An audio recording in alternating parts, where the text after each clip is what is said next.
The patrol car's lights painted Ryan Hale's face in alternating shades of red and blue as Officer Elena Cruz's hand rested on her service weapon. "Sir, I need you to keep your hands where I can see them." His 6-year-old daughter was 3 blocks away with a babysitter, waiting for him to come home from a job that had run late.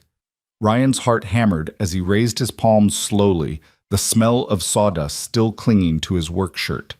He had no idea that this moment, this terrifying, humiliating mistake, would be the beginning of everything. Before we dive into Ryan's story, I want to invite you on this 2-hour journey with me. If you're watching from anywhere in the world, drop your city in the comments below. I love seeing how far these stories travel, and if you're ready for a tale about second chances, unexpected love, and the courage it takes to let someone in when you've built walls to survive, hit that like button and settle in. This is a story about 2 people who thought they were done with love, and how sometimes the universe has other plans. Ryan Hale had exactly $43 in his checking account when his daughter asked him why some kids had 2 parents and she only had 1. It was a Tuesday night in early October, the kind of evening when Portland's rain came down in sheets that blurred the apartment windows into abstract watercolor paintings. Ryan sat cross-legged on the worn carpet of their living room, his back against the sagging couch that had come with the furnished unit, watching Mia build an elaborate castle out of the cardboard boxes he'd brought home from a job site. "Some families are just different, kiddo," Ryan said, his voice carrying the practiced ease of a father who'd answered variations of this question 100 times. "Like how some people have brown eyes and some have blue. Doesn't make one better than the other." Mia looked up from her construction project, her dark curls, so much like her mother's, falling across her forehead. At 6 years old, she had Ryan's gray eyes, but her mother's everything else. The determined set of her jaw, the way she chewed her bottom lip when concentrating, the stubborn tilt of her chin when she didn't quite believe what she was hearing. "But Emma's dad picks her up from school every day," Mia said, returning her attention to carefully balancing a piece of cardboard across 2 box towers. "And her mom makes fancy lunches with the crusts cut off and everything in little containers." Ryan felt the familiar twist in his chest, that particular brand of inadequacy that came with single parenthood and a bank account that never seemed to recover from the previous month's emergencies. "You don't like the lunches I make?" "I love your lunches, Daddy." Mia's voice was immediate and fierce, the way only a 6-year-old's could be. She abandoned her castle and crawled across the carpet to throw her arms around his neck. "You make the best peanut butter sandwiches in the whole world. I was just wondering." Ryan wrapped his arms around his daughter and breathed in the scent of the strawberry shampoo he'd bought on sale at the grocery store. These moments, these simple, perfect moments, were what kept him going through the 14-hour days, the jobs that paid just enough to cover rent and groceries, the nights when he fell into bed so exhausted he could barely remember his own name. "Tell you what," he said, pulling back to look at her face. "How about tomorrow I cut the crusts off and use those fancy toothpicks from the takeout place? Make it all professional-like." Mia's face split into a grin that could have powered the entire apartment complex. "Can you make them into triangles?" "Triangles, squares, maybe even some circles if I'm feeling really ambitious." "You can't make circles out of bread, Daddy. That's silly." "Watch me." She giggled, the sound filling their small living room like sunlight breaking through clouds, and Ryan felt something settle in his chest. This was enough. This had to be enough.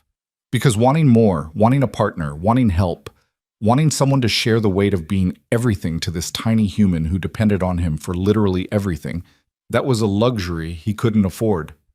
Not in terms of money, though that was true too, but in terms of emotional bandwidth. Ryan Hale was 28 years old, and he was tired in a way that sleep never quite fixed. "All right, architect," he said, untangling himself from Mia's embrace. "Bath time in 10 minutes. Think your castle will survive until tomorrow?" "I'll build a moat," Mia declared, already crawling back to her cardboard kingdom. "That'll protect it."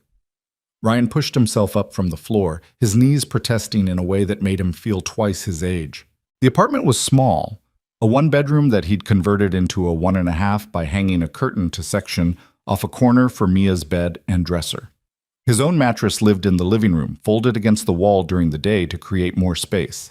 The kitchenette was barely large enough for one person to stand in, The bathroom had a shower that only produced hot water if you waited exactly 4.5 minutes, and the heating was so unreliable that Ryan had invested in 3 space heaters from a thrift store. But it was theirs, clean, safe, and theirs. Ryan moved into the kitchenette and started preparing Mia's lunch for the next day. The routine was so familiar, his hands moved on autopilot. Bread from the bag, peanut butter from the jar that was almost empty, add that to the grocery list. Strawberry jam that Mia preferred over grape. He pulled out his pocket knife and carefully cut the crusts off, then sliced the sandwich into triangles with the precision he usually reserved for measuring crown molding. Through the doorway, he could hear Mia narrating an elaborate story about a princess who lived in a cardboard castle and fought dragons made of dust bunnies. Her imagination was boundless, untainted by the financial stress and constant juggling that defined Ryan's existence. That was what he fought for every single day, keeping her world magical while he handled all the sharp edges of reality. His phone buzzed on the counter. Ryan wiped his hands on a dish towel and checked the screen. A text from Marcus, his crew lead, and the closest thing Ryan had to a best friend. Job in Hillsboro ran over. Gonna need you there by 6 a.m. tomorrow. Overtime pay. Ryan's thumb hovered over the keyboard. 6 a.m. meant leaving the apartment by 5:15, which meant waking Mia at 4:45 to drop her at Marcus's sister's place. Elena watched Mia sometimes when Ryan's schedule got weird. She ran a small daycare out of her home and had known Marcus since high school, but 4:45 was pushing it, even for emergency care. "How late we talking?" Ryan typed back. The response came quickly.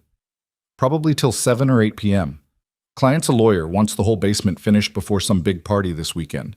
Said he'd pay double if we make it happen." Double pay.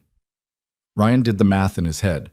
Double pay on a 12-hour day would cover not just this month's groceries, but next month's too, with enough left over to maybe, finally, take Mia to that indoor playground she'd been asking about since summer. "I'm in," he texted. "Thanks for thinking of me. You're my best finish guy, man. Couldn't do it without you." Ryan set the phone down and stared at Mia's half-prepared lunch. Best finish guy.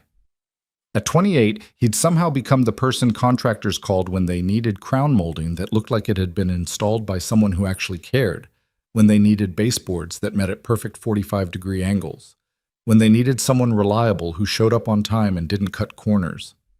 It wasn't the life he'd imagined at 18, when he'd been accepted to Portland State's engineering program with a partial scholarship. But then Sarah had gotten pregnant their sophomore year, and suddenly abstract plans about degrees and careers had collided with the very concrete reality of an ultrasound photo and a due date. They tried to make it work, got married at the courthouse, moved into a cramped studio, juggled classes and part-time jobs and prenatal appointments that always seemed to conflict with everything else. Mia had arrived 6 weeks early, small and fierce and absolutely perfect. Ryan had held his daughter in the hospital, this tiny human who weighed barely 5 pounds, and felt his entire world reorganize itself around her existence. Sarah had lasted 9 months after that. Ryan didn't blame her, not really. She'd been 20 years old, drowning in postpartum depression and student debt and the suffocating reality of a life she'd never chosen. One morning, he'd woken up to find half the closet empty and a note on the kitchen counter. "I can't do this. I'm sorry. She's better off with you." That had been 5.5 years ago. Ryan had heard through mutual friends that Sarah was living in Seattle now, working in marketing, engaged to someone with a stable job in a condo overlooking the water. He was happy for her, in a distant sort of way. She sent a birthday card to Mia every year with a check for $50 inside, and sometimes Ryan wondered if she ever thought about the daughter she'd left behind, if she ever regretted her choice. But mostly, he didn't think about Sarah at all. There wasn't time. "Daddy!" Mia's voice pulled him back to the present. "The castle fell down." "Did the dragon win?" "No, the princess is rebuilding it, but she needs help." Ryan smiled, wrapped the sandwich in plastic wrap, and added an apple and a juice box to Mia's lunch bag. Tomorrow, he'd be at a job site in Hillsboro for 12 hours, breathing sawdust and running on coffee and whatever protein bars he could eat between measurements. But tonight, he was a supporting character in his daughter's cardboard kingdom. "The princess's chief royal engineer reporting for duty," he announced, moving back into the living room. Mia beamed at him. "You have to bow first." Ryan dropped to one knee with exaggerated formality. Your Highness, I am at your service. The next hour passed in the comfortable rhythm of their evening routine, rebuilding the castle, bath time complete with rubber ducks, and Mia's ongoing saga about a shark named Gerald, brushing teeth while Ryan made sound effects for each tooth. This one's the noisy neighbor, this one's shy, and finally, the holy ritual of bedtime stories. Mia's corner of the apartment was small but carefully curated. Ryan had built her a bookshelf out of reclaimed wood from a demolition job, painted it purple because purple was her favorite color that month, and filled it with library books and secondhand finds. Her bed was a twin mattress on a simple frame he'd constructed himself, covered with a quilt that Marcus's mother had made when Mia was born. Glow-in-the-dark stars covered the ceiling, arranged in constellations Ryan had looked up online to make sure they were accurate. "Which story tonight?" Ryan asked, settling onto the edge of the mattress. Mia was already under the covers, her stuffed elephant clutched against her chest. "The one about the girl who builds a rocket ship." "Again? We've read that one 4 nights in a row." "It's the best one." Ryan couldn't argue with that logic. He pulled the book from the shelf, a worn picture book about a girl who wanted to see the stars and built a spacecraft out of things she found in her backyard, and opened to the first page. Mia knew the story so well she mouthed along with some of the words, her eyelids growing heavy halfway through. By the time the book's protagonist reached Mars, Mia was asleep, her breathing soft and even. Ryan sat there for a moment, just watching her. The streetlight outside filtered through the thin curtain, casting everything in amber shadows. Mia's face was peaceful, completely unaware of bills and schedules and all the things her father juggled to keep this small, safe world intact. "I love you, kiddo," Ryan whispered, pressing a kiss to her forehead, "more than all the stars in all the galaxies." He stood carefully, trying not to disturb her, and pulled the door halfway closed. The apartment was quiet now, just the hum of the refrigerator and the distant sound of traffic on the street below. Ryan moved through the space, turning off lights, checking that the door was locked, setting his alarm for 4:30 a.m. His mattress was already set up in the living room. He'd learned early on that trying to fold and unfold it every night was an exercise in futility. Ryan changed into the sweatpants he slept in, plugged his phone in to charge, and lay down with a heaviness that went beyond physical exhaustion. This was his life. Wake up before dawn, get Mia fed and dressed and dropped off, work until his hands cramped and his back ached, pick Mia up, come home, be present for her evening, collapse into bed, repeat. Weekends were for laundry and groceries and whatever maintenance jobs he could pick up for extra cash. There was no room for dating, no energy for romance, no space in his carefully balanced equation for another variable. Ryan closed his eyes and let the familiar exhaustion pull him under. Tomorrow would be long, but the overtime pay would be worth it. Everything was worth it, as long as Mia had what she needed. He was asleep in minutes, dreamless and deep. The alarm at 4:30 came like a physical assault. Ryan's hand shot out on instinct, silencing the sound before it could wake Mia. The apartment was still dark, the world outside not yet ready for consciousness. He lay there for 30 seconds, gathering the will to move, then forced himself vertical. The morning routine was executed in near silence. Shower and water that took its full 4.5 minutes to warm up. Instant coffee that tasted like burnt rubber but delivered caffeine. 2 pieces of toast that he ate standing at the counter while scrolling through his phone. Marcus had texted again with the job site address and a note that the client wanted the work done with minimal noise because he worked from home. At 4:45, Ryan gently woke Mia. She was groggy and confused, the way kids always were when roused before dawn, but she didn't complain. She'd been through this enough times to know the drill. "Arms up," Ryan murmured, helping her into clothes he'd laid out the night before. "We're having an adventure this morning." "Is it still nighttime?" Mia asked, her voice thick with sleep. "Just barely. The sun's getting ready to wake up too." He carried her to the car, a 15-year-old Honda Civic that had been old when he bought it, and was now held together mostly through Ryan's stubborn refusal to accept that it might die. Mia fell back asleep in her car seat before they'd even left the parking lot, her head lolling against the side padding. Marcus's sister lived in a small house in southeast Portland, the kind of neighborhood where people actually knew their neighbors and kids played in the streets during summer. Ryan pulled up at 5:10, right on schedule. Elena was already waiting at the door, wrapped in a bathrobe and holding a cup of coffee. "You're a lifesaver," Ryan said quietly, lifting a still sleeping Mia from the car seat. "Bring her in," Elena said, holding the door open. "Marcus told me you got the Hillsborough job. That lawyer's a piece of work, fair warning, but he pays on time." "I'll take what I can get." Elena led him to a small bedroom where she kept a daybed for early drop-offs. Ryan laid Mia down, covering her with a blanket, brushing her hair back from her face. She stirred, but didn't wake.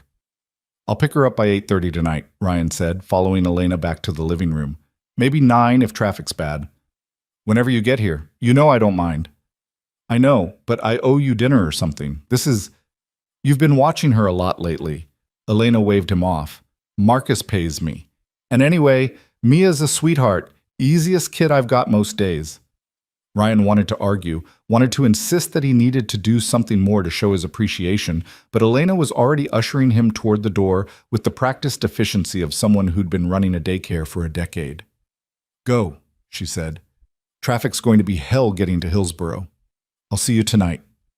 The drive west was exactly as miserable as predicted. Ryan merged onto Highway 26 into a river of taillights, the sky slowly lightening from black to gray to the flat, colorless dawn that characterized October in Portland. He used the time to mentally review the job specs Marcus had sent. Full basement finish, drywall already up, they were handling trim and paint and the detail work that would make the space look intentional rather than slapped together. The client's house was in one of those Hillsborough developments where every home looks subtly identical, variations on a theme of beige siding and two-car garages. Ryan pulled up at 5:58 to find Marcus's truck already in the driveway, along with 2 other vehicles he recognized from previous jobs. Marcus met him at the door, a tall black man in his mid-30s with the kind of permanent smile that made clients trust him instantly. "My finish wizard arrives." "Your severely undercaffeinated finish wizard," Ryan corrected, following Marcus through a pristine main floor toward the basement stairs. "This place is nice. Wait till you see what he wants done downstairs. Man's got champagne taste and is actually willing to pay for it." The basement was massive, easily 1,000 square feet, with high ceilings that had required special permits. The drywall was indeed already installed, taped, and ready for paint. But the trim work was going to be intensive, crown molding throughout, wainscoting on 2 walls, custom built-ins around an entertainment center, and baseboards that needed to account for several architectural quirks where the foundation didn't meet the framing at standard angles. "Jesus," Ryan breathed, setting his tool bag down. "How'd you bid this?" "Very carefully," Marcus said. "You're on crown molding and the built-ins. Danny's got baseboards, Carlos is painting. Client wants it done by Sunday night, which gives us today and tomorrow, plus Sunday if we need it. Sunday's Mia's day." "I know, that's why I'm hoping we don't need it. But the money's good enough that if we do, we'll figure it out," Ryan finished. He wasn't going to promise away his daughter's time, but he also wasn't going to pretend he could afford to turn down this kind of pay. They worked through the morning in the focused silence of professionals who'd collaborated enough times to develop a rhythm. Ryan measured twice, cut once, used a laser level to mark his guidelines, and began the meticulous process of installing crown molding that would meet at inside and outside corners with a kind of precision that separated adequate work from craftsmanship. The client appeared around noon, a man in his early 40s wearing expensive athleisure and an expression that suggested he'd never done manual labor in his life. He walked through the space nodding, making non-committal sounds, then stopped to watch Ryan work for several minutes. "You're very precise," the man observed. Ryan didn't look up from the corner he was coping. "Crown molding shows every mistake. Better to take the time now than have to redo it later." "Marcus said you were the best finish carpenter he'd ever worked with." "Marcus likes to exaggerate." "I don't think so." The client paused. "You do side jobs?" Ryan set down his coping saw and finally made eye contact. "Depends on the job. I've got a friend in Lake Oswego who's renovating a master bathroom. High-end materials. Wants someone detail-oriented. I could give him your number." It was the kind of offer Ryan couldn't afford to dismiss, even if it meant adding more hours to an already overloaded schedule. I'd appreciate that. The client nodded, apparently satisfied, and disappeared back upstairs. Marcus caught Ryan's eye from across the room and grinned. Referrals from clients like this could mean the difference between scraping by and actually building some savings. The afternoon bled into evening. At 7 p.m., Ryan's hands were cramping and his shoulders ached from the overhead work, but the crown molding was nearly complete. He stepped back to survey his progress, checking sight lines and corners, looking for any gaps or inconsistencies that would haunt him later. "Looking good," Marcus said, appearing at his elbow. "You should probably head out. It's almost 7:30. Ryan checked his phone. 7:28, and a text from Elena sent an hour ago. "Mia's asking when you'll be here. No rush, just so you know." "Yeah," Ryan said, already starting to pack up his tools. "I'll be back tomorrow morning?" 6 a.m. We'll finish strong. The drive back across Portland took 40 minutes in evening traffic. Ryan's mind was already shifting gears from work mode to dad mode, running through the evening checklist. Pick up Mia, get home, quick dinner, bath if there was time, definitely a story, bed by 9:30 at the latest. He pulled up to Elena's house at 8:15. Mia was waiting in the living room, visible through the front window, and her face lit up the moment she saw the car. By the time Ryan made it to the front door, she was already there, launching herself at his legs with the full-body enthusiasm of a 6-year-old who'd been waiting for this moment all day. "Daddy!" "Hey, kiddo." Ryan scooped her up, groaning theatrically. "When did you get so heavy? Did Elena feed you rocks?" "She made mac and cheese," Mia reported, her arms tight around his neck. "The good kind with breadcrumbs on top. And we made pictures with glitter." "Glitter, huh?" Ryan looked over Mia's head at Elena, who was standing in the doorway with an apologetic expression. "Should I be worried about my car?" "Most of it's contained to her backpack," Elena said. "Most of it." Ryan set Mia down to collect her things, the backpack, her lunch bag, a drawing she insisted he see immediately. He settled up with Elena, handing over cash that represented a concerning percentage of what he'd earned today, and made it back to the car with Mia chattering about her day, about the other kids in daycare, about how she'd defended the castle they'd built from some younger kids who wanted to knock it down. "Sounds like you were very brave," Ryan said, buckling her into her car seat. "I told them builders work hard and you can't just destroy stuff. You taught me that." Something warm expanded in Ryan's chest. "I did, didn't I? You teach me lots of things." "Well, you're a good student." The apartment felt smaller than usual when they got home. Or maybe Ryan was just more tired than usual. He microwaved chicken nuggets and mixed vegetables that he knew Mia would protest, but eat anyway, and they sat at their small table while she narrated her entire day in exhaustive detail. "And then Marcus called," Mia said, dipping a nugget in ketchup with surgical precision. "And Elena let me talk to him, and he said you were building something really fancy." "Pretty fancy," Ryan agreed. "Crown molding." "What's that?" "It's the trim that goes where the walls meet the ceiling, makes everything look finished and nice." Mia considered this. "Like when you cut the crusts off my sandwich?" Ryan laughed, the sound surprising him with its genuineness. "Yeah, exactly like that. It's the little details that matter." After dinner, they were both too tired for a bath. Ryan let it slide. One night wouldn't kill her, and they moved straight into bedtime routine. Mia brushed her teeth while Ryan tidied the apartment, a task that took approximately 3 minutes given how small the space was. Then it was story time again, the same rocket ship book, and Ryan's voice grew softer with each page as he felt the day's exhaustion finally catching up with him. "Daddy?" Mia said sleepily when the story was done and Ryan was tucking her in. "Are you happy?" The question caught him off guard. "Of course I'm happy, kiddo. Why?" "Emma's dad always smiles a lot, and you look tired." Ryan sat on the edge of her bed, choosing his words carefully.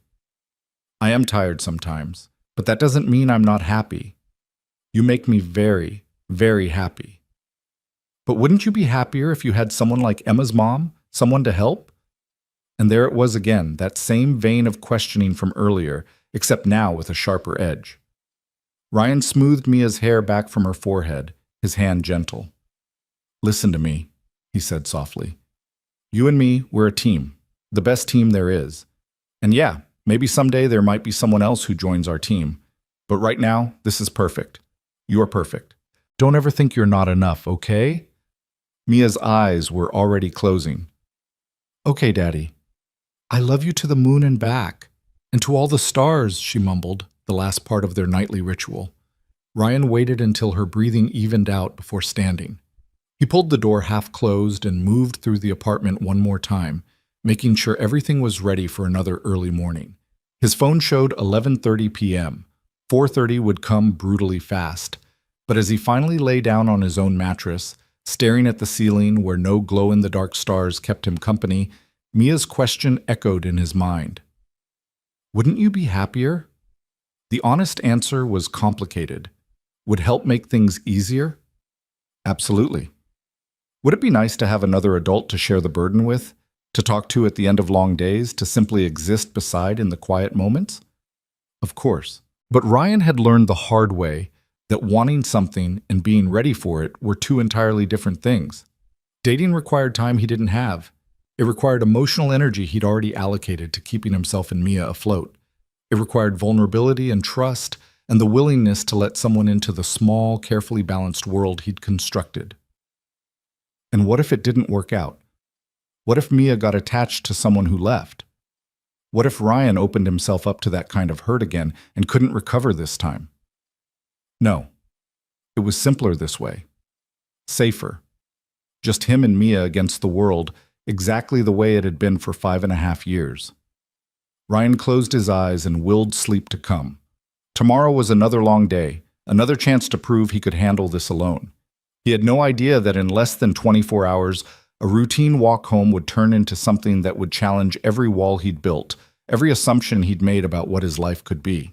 But tonight, in the darkness of his small apartment, Ryan Hale was just a tired single father who loved his daughter more than anything in the world and believed that had to be enough.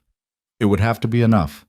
It was all he knew how to give. Awesome. Friday arrived with the same pre-dawn alarm, the same rushed morning routine. But Marcus texted at 5 a.m. Client move timeline up. Need you there by 5:30. Bring coffee.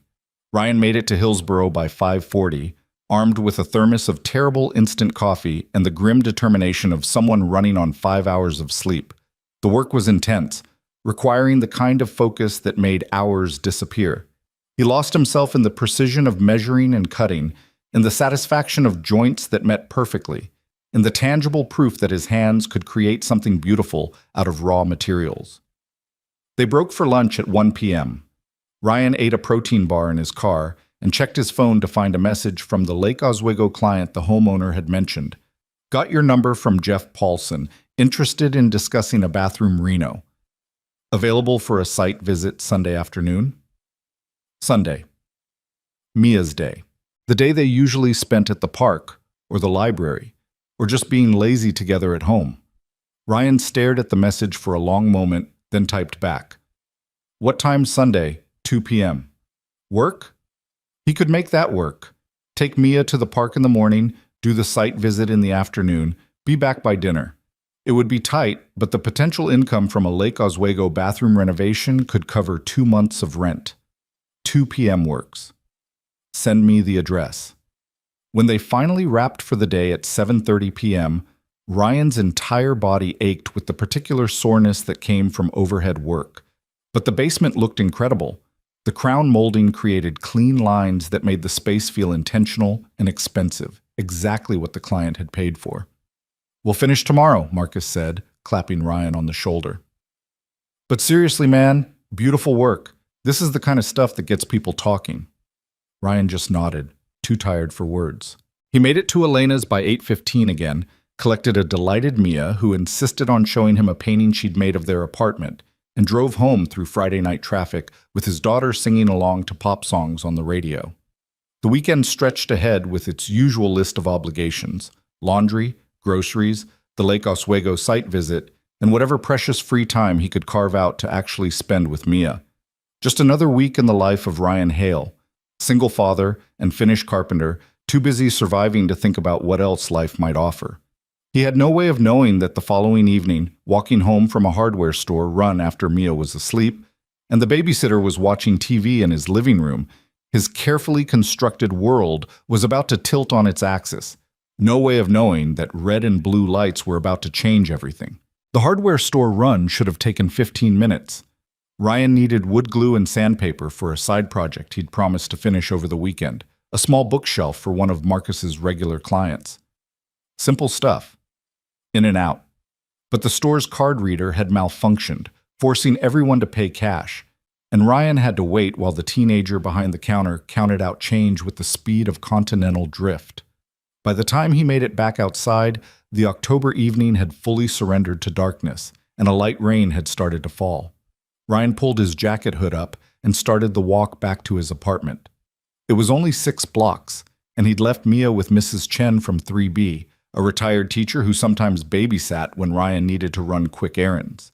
The arrangement worked because Mrs. Chen genuinely liked Mia, and because Ryan paid her in a combination of cash and minor repairs around her apartment. The streets were quiet for a Friday night. Most people already settled into wherever they were spending their evening. Ryan's mind was already home, mentally reviewing the list of things he needed to accomplish before Sunday's site visit. He'd need to press his one good button-down shirt, make sure his work portfolio was updated, maybe watch a few YouTube videos about high-end bathroom finishes so he could speak intelligently about. The patrol car appeared out of nowhere, lights erupting in a cascade of red and blue that turned the wet street into a disco of law enforcement. Ryan's heart lurched into his throat as the vehicle pulled up beside him, and a voice crackled through the external speaker. "Sir, stop where you are and keep your hands visible." Ryan froze. His first thought was absurdly practical, the hardware store bag. He was holding a bag from a hardware store, and his other hand was in his jacket pocket because it was cold. Slowly, carefully, he removed his hand from his pocket and raised both arms slightly, the bag swinging from his fingers. The patrol car door opened and an officer stepped out. Even in the distorted light, Ryan could see she was young, probably close to his age, with dark hair pulled back in a tight bun and an expression that managed to be both professional and somehow gentle. Her hand rested on her service weapon, not drawing it but making its presence known. "Sir, I need you to set the bag down and keep your hands where I can see them." Ryan's mouth had gone dry. "What's this about?" "Set the bag down, please." Her voice was calm, controlled, the tone of someone who'd done this 1,000 times. Ryan bent slowly and set the hardware store bag on the sidewalk. The wood glue and sandpaper suddenly felt incriminating, though he couldn't articulate why. When he straightened, his hands were trembling slightly. The officer moved closer, her eyes scanning him with an intensity that made Ryan feel transparent. She was shorter than he'd initially thought, maybe 5'6", but she carried herself with the kind of confidence that made height irrelevant. "I'm Officer Cruz," she said. "We had a report of a theft in progress at a convenience store 3 blocks from here. Suspect is a white male, late 20s, dark jacket, jeans, approximately 6 feet tall." Ryan felt his stomach drop. "I was at the hardware store. I have a receipt." "I'm going to need to see some ID." Ryan's wallet was in his back pocket. He started to reach for it, then stopped, suddenly hyper-aware of every action, every movement that might be misinterpreted. "My wallet's in my back pocket. Is it okay if I—" "Slowly," Officer Cruz said. Ryan extracted his wallet with exaggerated care and handed over his driver's license. Officer Cruz examined it with a small flashlight, her expression neutral. The rain was picking up, and Ryan could feel it soaking through his jacket, cold water trickling down the back of his neck. "Ryan Hale," she read. "This address current?" "Yes, ma'am. I live about 4 blocks from here.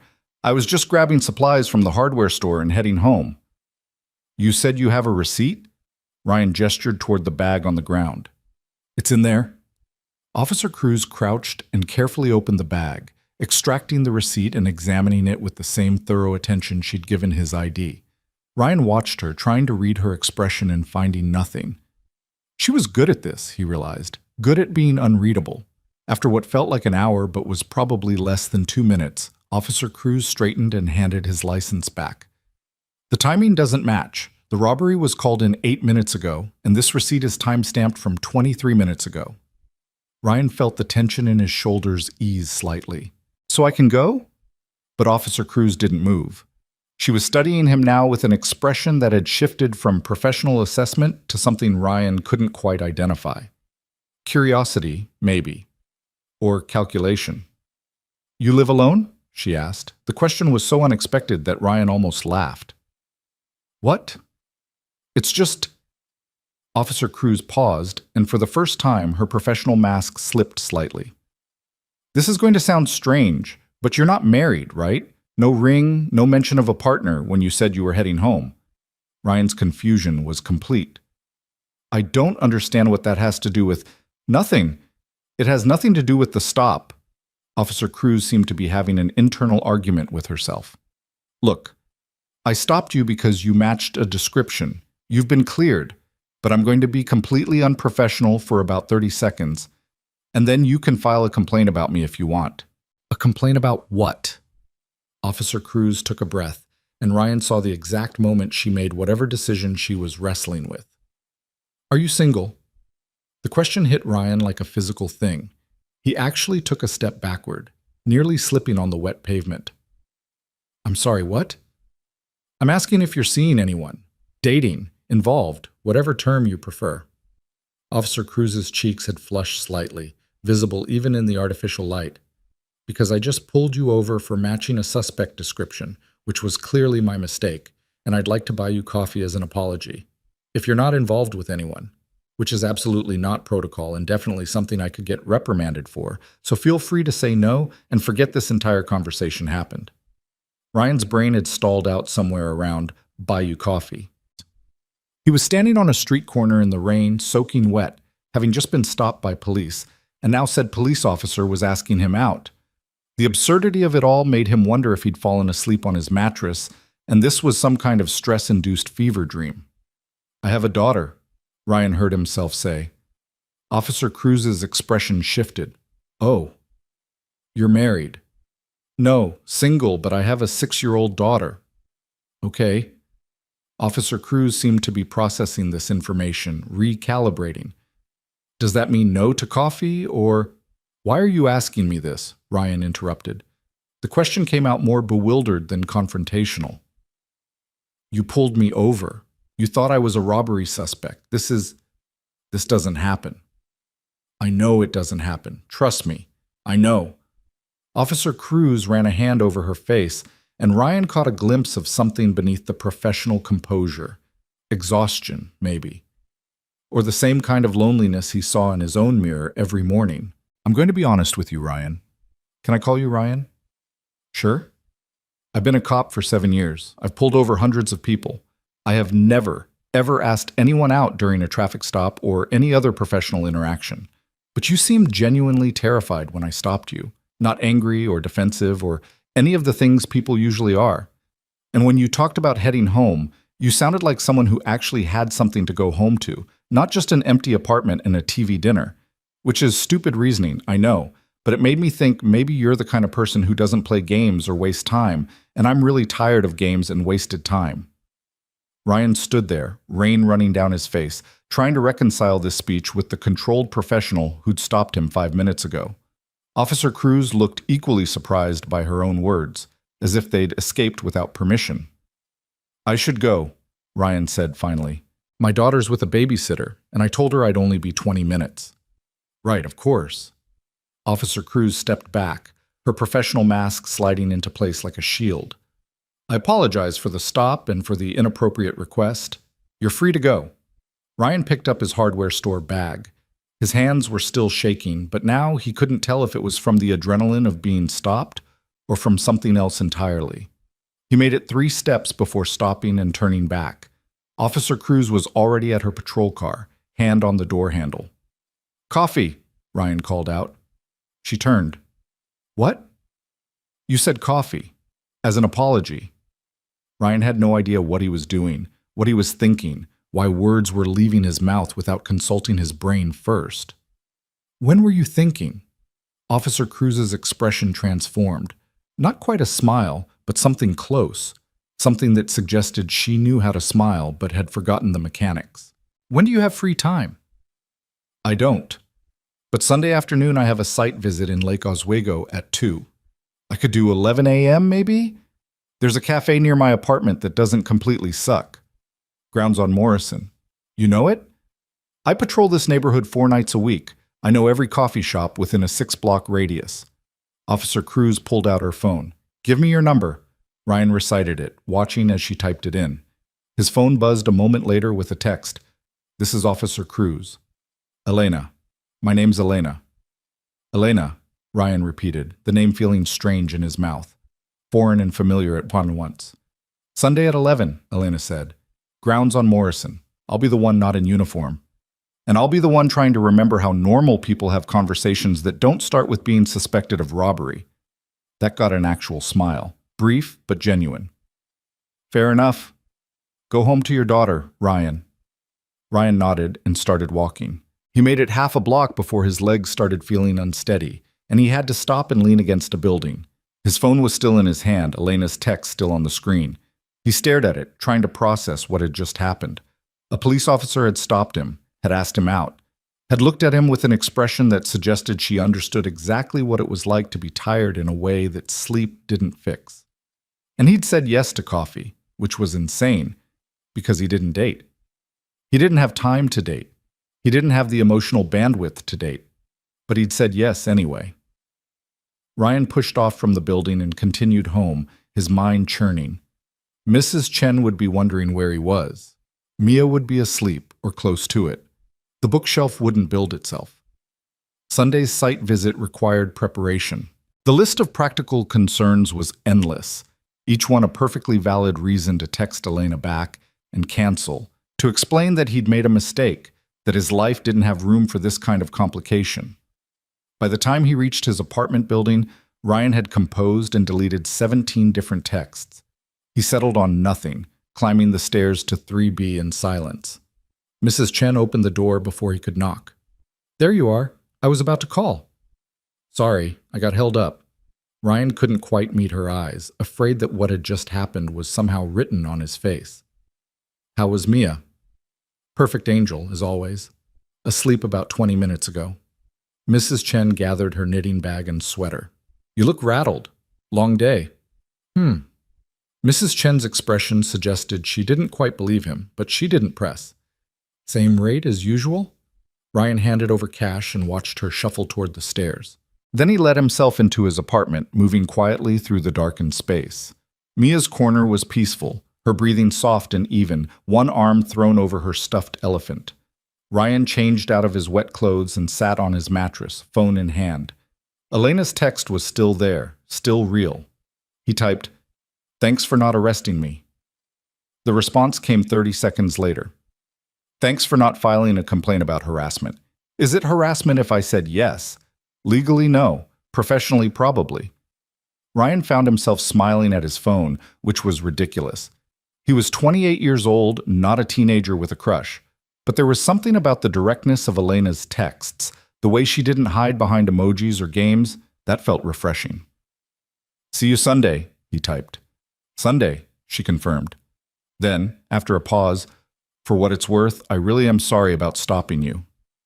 That part was genuinely awful timing. Could have been worse, could have actually been a robbery suspect. True. Sleep well, Ryan. Ryan set his phone down and lay back on his mattress, staring at the ceiling. Sleep well. As if that was possible now, with his mind running through 1,000 scenarios, 1,000 ways this could go wrong or right, or nowhere at all. What was he doing? He had a daughter, a job that barely covered expenses, a life balanced so precariously that adding any new element felt like inviting disaster. Elena was a police officer, which meant shift work and stress and a job that came with its own set of complications. They'd met because she'd stopped him on the street, suspected him of a crime. This wasn't a meet cute. This was a recipe for awkwardness at best, disaster at worst. But she'd looked at him with those dark, tired eyes and asked about coffee, and something in Ryan's chest had responded before his brain could intervene. Something that recognized a kindred spirit, someone else who understood what it meant to carry weight that never quite set down. Ryan closed his eyes and tried to sleep. Tomorrow was Saturday. Groceries, laundry, the bookshelf project. Mia would want to go to the park if the rain stopped. There were a dozen practical things that required his attention, none of which included obsessing over a coffee date that probably wouldn't lead anywhere anyway. But as sleep finally pulled him under, Ryan's last conscious thought was of Elena's smile, brief and genuine, and the way her voice had softened when she told him to go home to his daughter.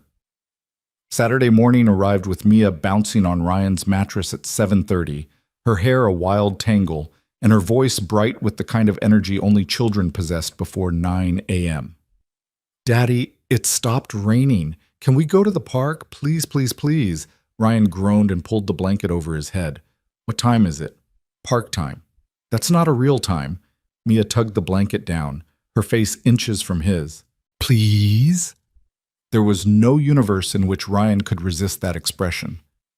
"Okay, but first breakfast. And you have to let me have at least 1 cup of coffee." "Deal!" They went through the morning routine at a more leisurely pace than weekdays allowed. Ryan made pancakes from a mix, while Mia set the table with exaggerated care, placing each fork and knife with the precision of someone performing surgery. The apartment filled with the smell of butter and artificial maple syrup, and for a moment, Ryan let himself just exist in the simplicity of it. "Daddy," Mia said around a mouthful of pancake, "can we bring bread for the ducks?" "The sign at the park says not to feed ducks bread. It's not good for them." "But they like it." "Just because something likes something doesn't mean it's good for it." Ryan pointed his fork at her plate. "Kind of like how you like candy for breakfast, but I make you eat pancakes instead." Mia considered this logic, then brightened. "Can we bring peas? The sign says peas are okay." "We can bring peas." They made it to the park by 9:30, armed with a Ziploc bag of frozen peas that were slowly thawing in the October sun. The park was small but well-maintained, with a playground that had recently been updated and a pond that attracted ducks and the occasional ambitious goose. Mia ran straight for the swings, her jacket flapping behind her like wings. Ryan settled onto a bench, coffee thermos in hand, and watched his daughter pump her legs with fierce determination. Other parents dotted the playground.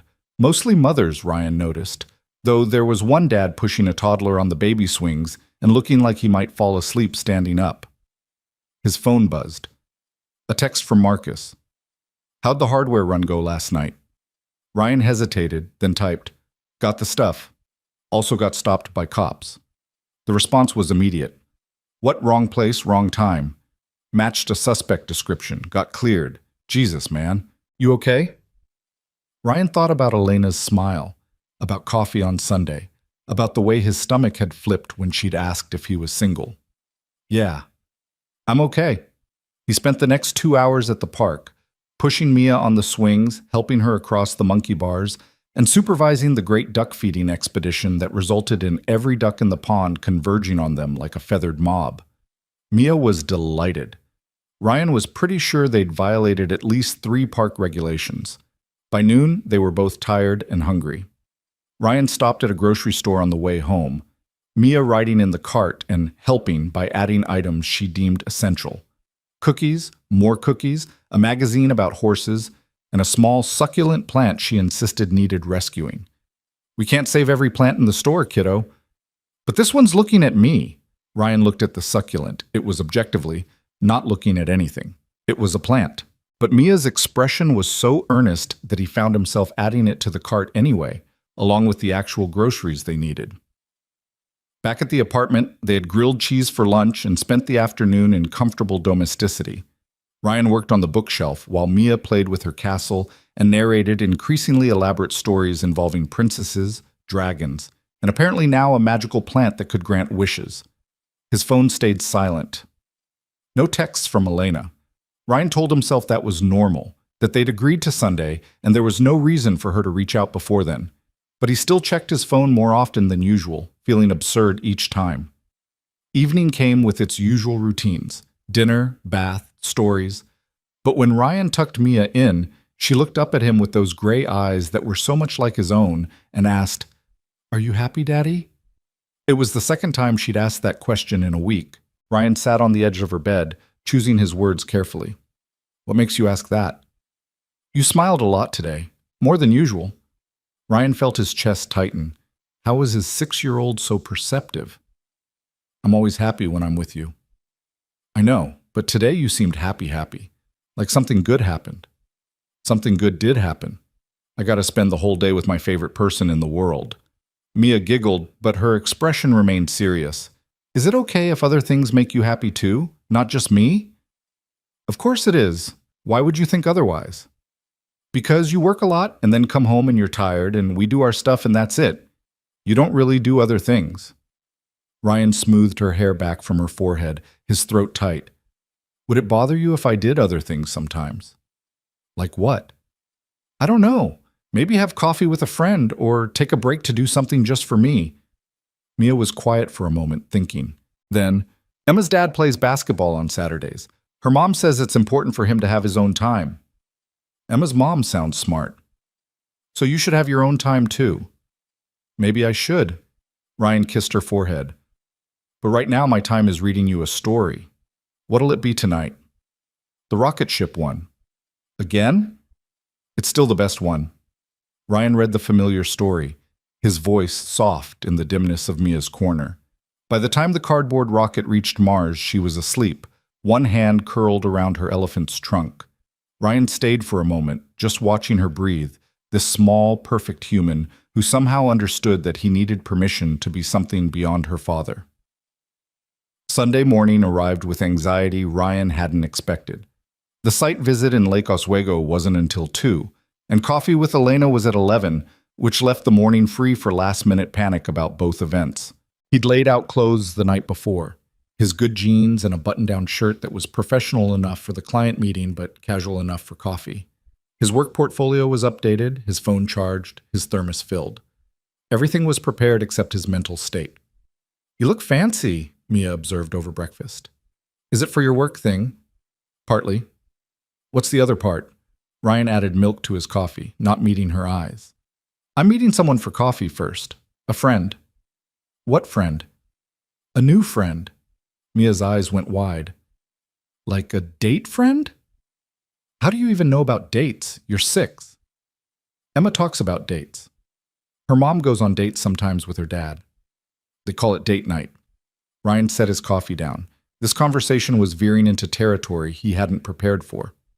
It's just coffee, getting to know someone, that's all. But maybe it could be a date later? Maybe. I don't know, it's complicated. Mia nodded sagely, as if she understood complexity. Is she nice?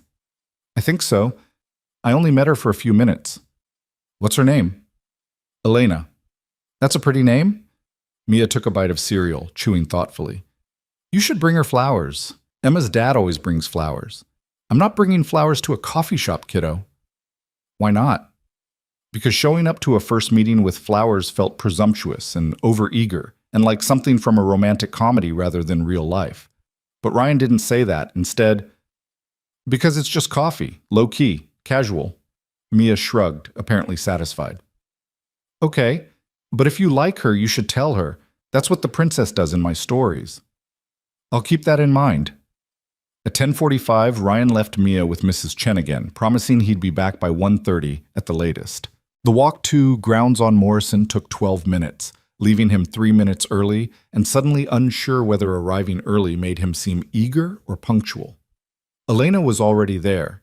She sat at a corner table near the window, dressed in jeans and a dark green sweater, her hair down instead of pulled back.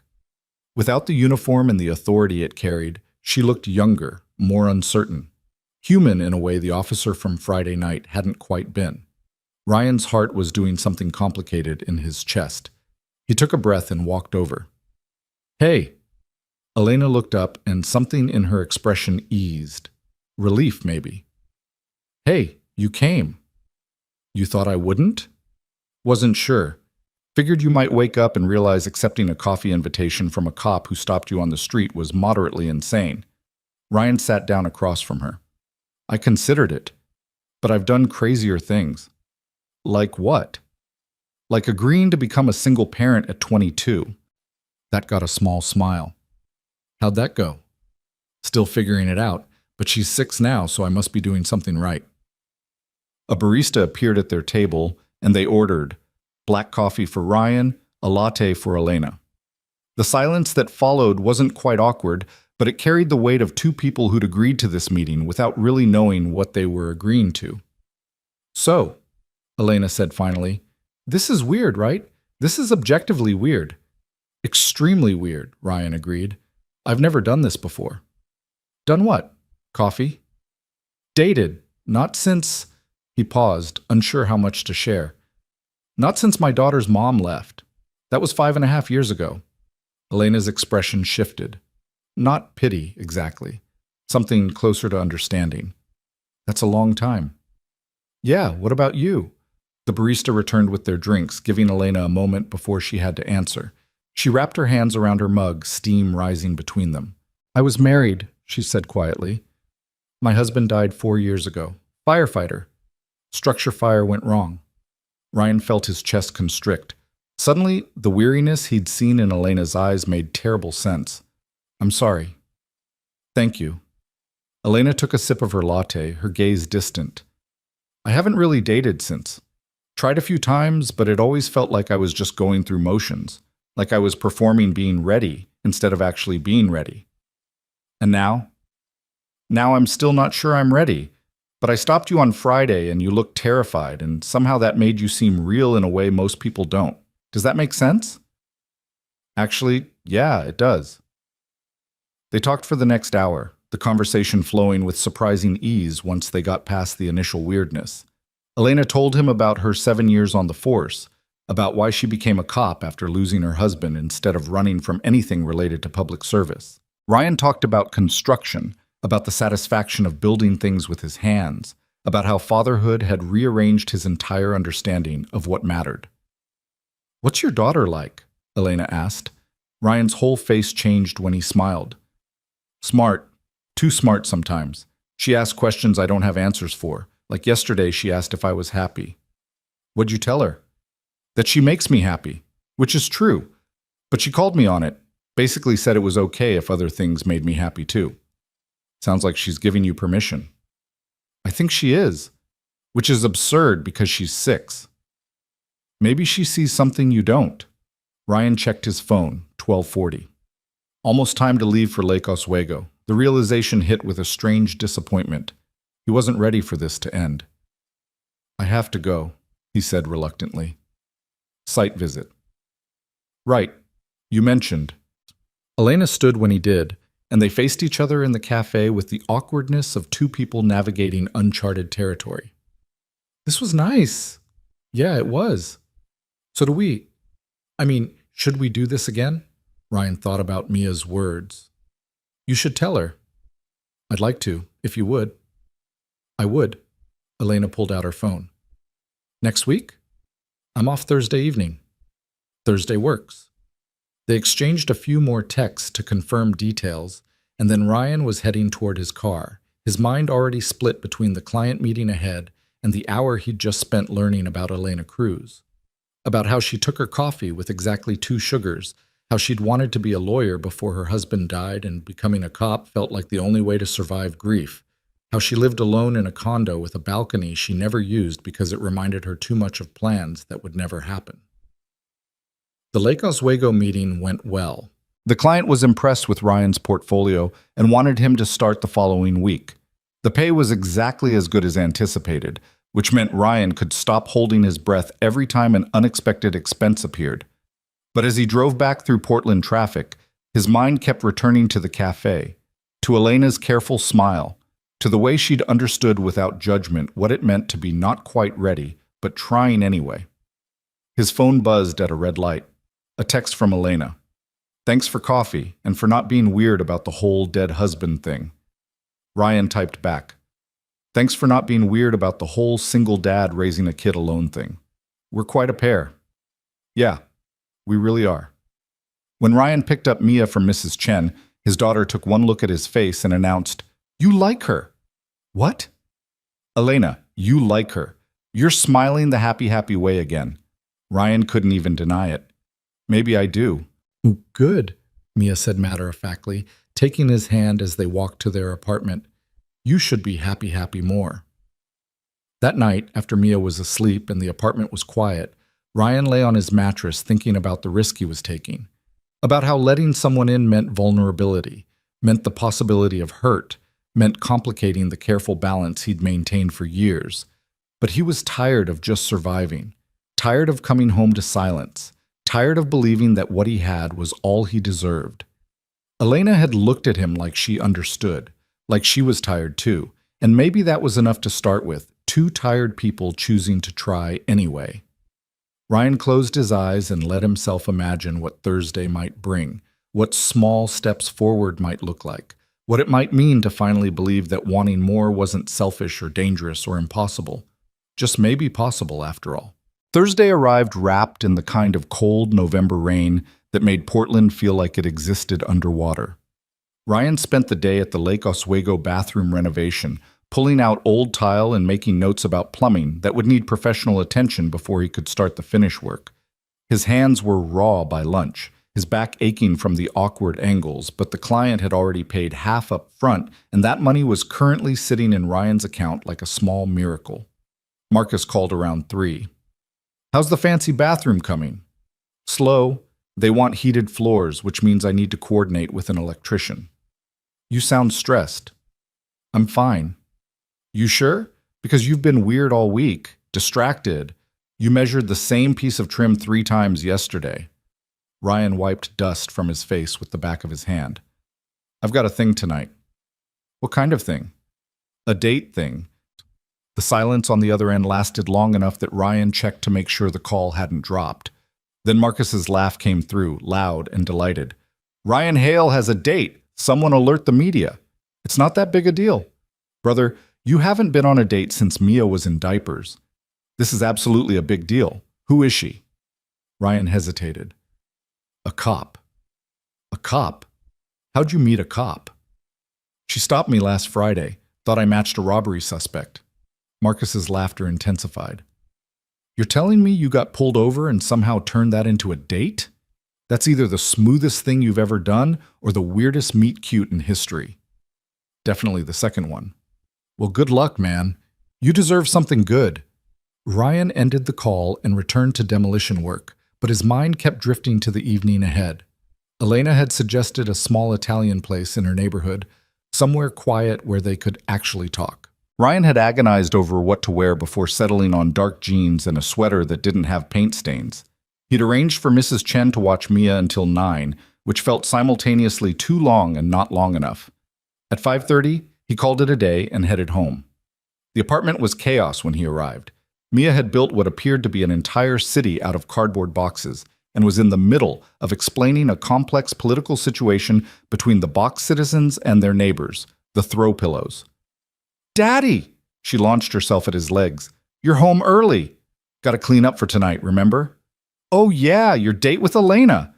Mia's voice carried the kind of volume that definitely reached Mrs. Chen's apartment and possibly the entire floor. "Are you nervous?" "Why would I be nervous?" "Emma says her mom gets nervous before dates. She puts on fancy makeup and changes clothes like 100 times. I'm not changing clothes 100 times. "But you're a little nervous." Ryan crouched down to Mia's level. "Maybe a little." "That's okay. It means you like her." Mia threw her arms around his neck. "I hope she's nice, and I hope she likes cardboard cities." "That's a pretty specific requirement. It's important, Daddy. Not everyone appreciates good architecture." Ryan showered quickly, the water pressure terrible, as always, and emerged to find Mia had laid out what she deemed appropriate date attire on his mattress. It was essentially what he'd already planned to wear, plus a tie she'd found somewhere. "No tie, kiddo." "But you want to look fancy." "I want to look like myself, just cleaned up a bit." Mia accepted this with a solemn nod. She watched him dress with the intensity of a fashion critic, offering commentary on everything from his sock choice to whether he should roll up his sleeves or leave them down. "Sleeves down," she decided. "It's cold outside." Good thinking. At 6:15, Mrs. Chen arrived to find Mia giving Ryan a final inspection. "You'll do," Mia announced. "But remember to smile and ask her questions about herself. That's what Emma says is polite." "When did you become a dating expert?" "I pay attention." Ryan kissed the top of her head. "I'll be back by 9. "You be good for Mrs. Chen." "I'm always good." "You're always something, that's for sure." The drive to Elena's neighborhood took 25 minutes through traffic that moved like cold honey. Ryan arrived at the restaurant 10 minutes early and sat in his car, hands gripping the steering wheel, wondering what he was doing. He was 28 years old with a 6-year-old daughter and a bank account that had only recently climbed above 4 digits. Elena was a police officer with a dead husband and grief she'd carried for 4 years. They'd met because she'd stopped him on the street. This was objectively insane. But then his phone buzzed with a text from Elena. "I'm here, corner booth." Corner, trying not to look like I'm freaking out. Ryan smiled despite his nerves and typed back, "On my way in, also freaking out.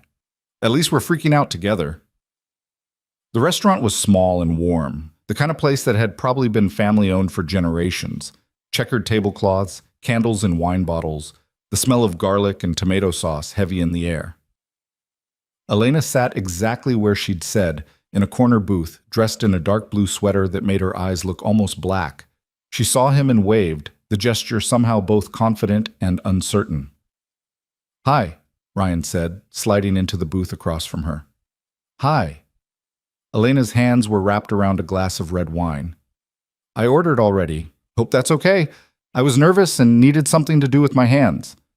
"Completely understandable." A waiter appeared with menus and Ryan ordered a beer. Then they both stared at the menus like they contained secrets to the universe. The silence stretched just long enough to become uncomfortable before Elena set her menu down with a decisive thump. "Okay, we need to acknowledge that this is weird, right? We met under bizarre circumstances, we barely know each other, and we're both clearly terrified." Ryan set his own menu down. "Acknowledged. So maybe we just lean into the weirdness? Ask the questions people don't normally ask on first dates?" "What kind of questions?" Elena took a sip of wine. "Like why you really became a single dad. Not the surface story, the real one." The waiter returned with Ryan's beer. He took a long drink, buying time, deciding how honest to be. Then he thought about what Mia had said about being happy, and he chose honesty. Her mom left because she couldn't handle it. The reality of having a kid, of being tied down, of watching her entire life plan evaporate. I was angry at first, furious, but after a while I realized she did the brave thing. She knew she couldn't be what Mia needed, so she left instead of staying and resenting us both. That must have been terrifying, being alone with a baby. I was 22 and had no idea what I was doing, still don't most days, but Mia's amazing and I can't imagine my life without her, so maybe Sarah did us both a favor. Do you ever hear from her? Birthday cards, $50 checks. She lives in Seattle now, engaged to someone stable. I hope she's happy. Elena nodded slowly. That's generous. Being able to hope she's happy. What's the alternative, staying bitter? That doesn't help anyone. Ryan leaned forward. Your turn. Why'd you become a cop after losing your husband? Most people would run from anything that reminded them of what they lost. Elena's fingers traced the rim of her wine glass. Because running felt like erasing him. David was a firefighter because he believed in helping people and being useful. After he died, I was drowning in grief, and the only thing that made sense was trying to honor what he believed in. So I applied to the academy. Do you regret it? Sometimes. The job is hard, and it cost me in ways I didn't anticipate, but it also gave me structure when I needed it, purpose, something to get up for besides just surviving another day. They ordered food, pasta for Elena, chicken parmesan for Ryan, and the conversation shifted to safer territory. Elena told him about growing up in a big family in California, about how she'd moved to Portland for college and fallen in love with the rain. Ryan talked about construction, about the satisfaction of finish work, about how Mia had recently decided she wanted to be an astronaut veterinarian princess. That's a lot of jobs, Elena said, smiling. She's ambitious. I figure she'll narrow it down by high school. Or she'll find a way to do all three. Sounds like she takes after her dad in the stubborn department. I'm not stubborn. You've been a single parent for 5 years, working yourself to exhaustion to provide for your kid, and you're sitting here on a date despite being scared out of your mind. That's not stubborn? Ryan considered this. Okay, maybe a little stubborn. It's not a bad thing. Stubborn people survive. The food arrived and they ate slowly, the conversation flowing more easily now. Elena talked about the precinct, about the politics and the paperwork, and the occasional call that made the whole job worthwhile. Ryan described the Lake Oswego bathroom renovation, making her laugh with his impression of the client, explaining why the toilet paper holder needed to be at exactly 23 inches from the floor. Do you ever get tired of people's weird demands? Elena asked. All the time. But weird demands pay the bills, so I smile and nod and install things at exactly 23 inches. Very diplomatic. I save my opinions for when they can't hear me. Elena laughed, the sound genuine and unguarded. Ryan felt something loosen in his chest, some tension he'd been carrying since he'd arrived. This was actually going well. They were actually having a good time. But then Elena's phone buzzed on the table. She glanced at it and her expression changed, something shuddering behind her eyes. Everything okay? Ryan asked. Yeah, just a text from a coworker. But Elena's voice had gone flat, and she wasn't meeting his eyes. You sure? Elena set her phone face down on the table. It's nothing, just precinct gossip. About what? About me. About being seen having coffee with someone on Sunday. Elena's jaw was tight. Apparently it's news when I do anything that isn't work. Ryan felt cold settle in his stomach. What kind of gossip? The usual, questions about who you are, speculation about whether I'm ready to move on, a few people who think 4 years isn't long enough. Elena's hands were fists on the table. It's stupid. I shouldn't care what they think. But you do. But I do. Elena looked at him finally, her eyes bright. I've spent 4 years being David's widow. That's how people see me. And part of me is terrified that if I stop being that, if I let myself be something else, I'll lose the last connection I have to him. Ryan reached across the table, his hand covering hers. You won't lose him. He's part of who you are.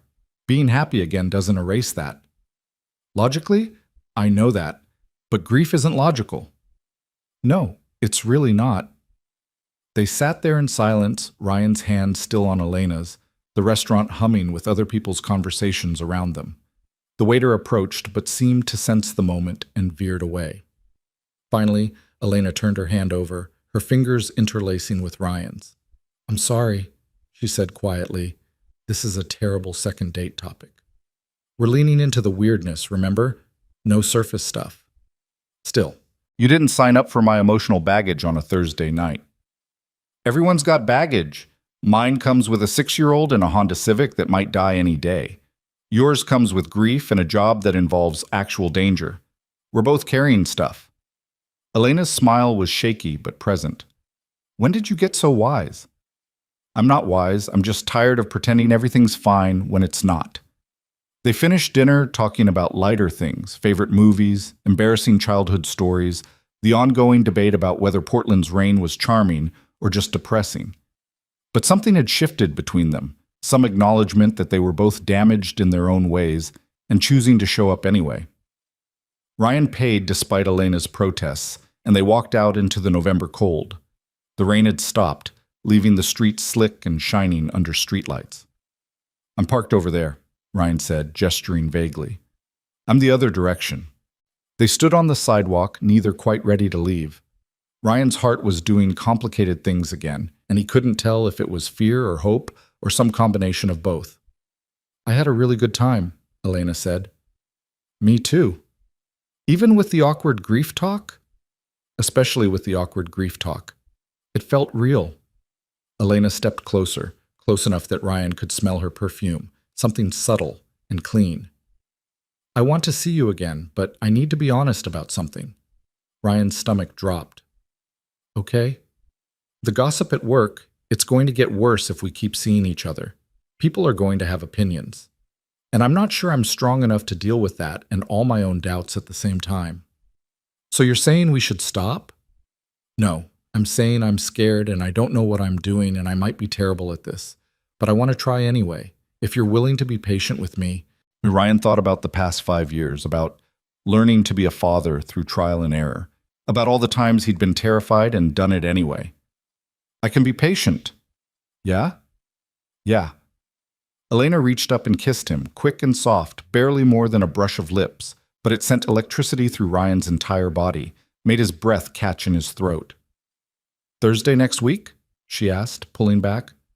Ryan's voice came out rough. Thursday next week. He watched her walk away, waiting until she'd rounded the corner before heading to his own car. His hands shook slightly as he started the engine, and he had to sit for a moment just breathing, processing what had just happened. Elena had kissed him, had told him she was scared but wanted to try, had chosen him despite the fear. Ryan's phone buzzed with a text from Mia, or more accurately, from Mrs. Chen using Mia's dictation. Did you have fun? Did you remember to smile? When can we meet her? He laughed and typed back, Yes, yes, and slow down, kiddo. The response was immediate. But I want to meet your girlfriend. She's not my girlfriend. We've been on 2 dates. But she could be your girlfriend? Ryan stared at his phone, at his daughter's enthusiastic optimism, and felt something warm expand in his chest. Could Elena be his girlfriend? Could this actually turn into something real? Maybe, he typed, but these things take time. How much time? I don't know. We'll see. I'm good at waiting, as long as it's not too long. Ryan smiled and started the drive home. The streets were mostly empty, Portland settling into its nighttime rhythm. He thought about Elena's kiss, about the way her hand had felt in his, about the raw honesty of their conversation. It had been terrifying and exhilarating and real in a way that nothing had been for years. When he picked Mia up from Mrs. Chen, his daughter took one look at his face and announced, It went good. Well, it went well. Same thing. Was she nice? Very nice. Did she ask about me? Ryan thought back through the evening. Actually, we talked about you quite a bit. I told her about your career plans. What career plans? Astronaut, veterinarian, princess. Mia giggled. That's not a real thing. You made it a real thing 2 weeks ago. They walked back to the apartment, Mia's hand in his, chattering about everything Mrs. Chen had let her do. But as Ryan tucked her into bed later, she got quiet. Daddy, are you going to keep seeing Elena? I think so, if that's okay with you. It's okay. Mia paused. But what if she doesn't like me? Ryan's heart clenched. Why wouldn't she like you? Because I'm weird and I talk too much. And I still sleep with my elephant. Those are all things that make you special, not weird. And anyone who doesn't appreciate how amazing you are doesn't deserve to be in our lives. But what if you like her, and she doesn't like me, and you have to choose? Ryan pulled Mia into a tight hug. That's not going to happen. You're the most important person in my world, always. Anyone who comes into our lives has to accept that you come first. No exceptions. Promise? Promise. Mia settled back into her pillows, apparently satisfied. Okay, then she can keep being your maybe girlfriend. Very generous of you. I know. After Mia fell asleep, Ryan lay on his own mattress thinking about her question. What if Elena didn't like Mia? What if they couldn't find a way to blend their lives? What if the logistics of dating as a single parent proved too complicated?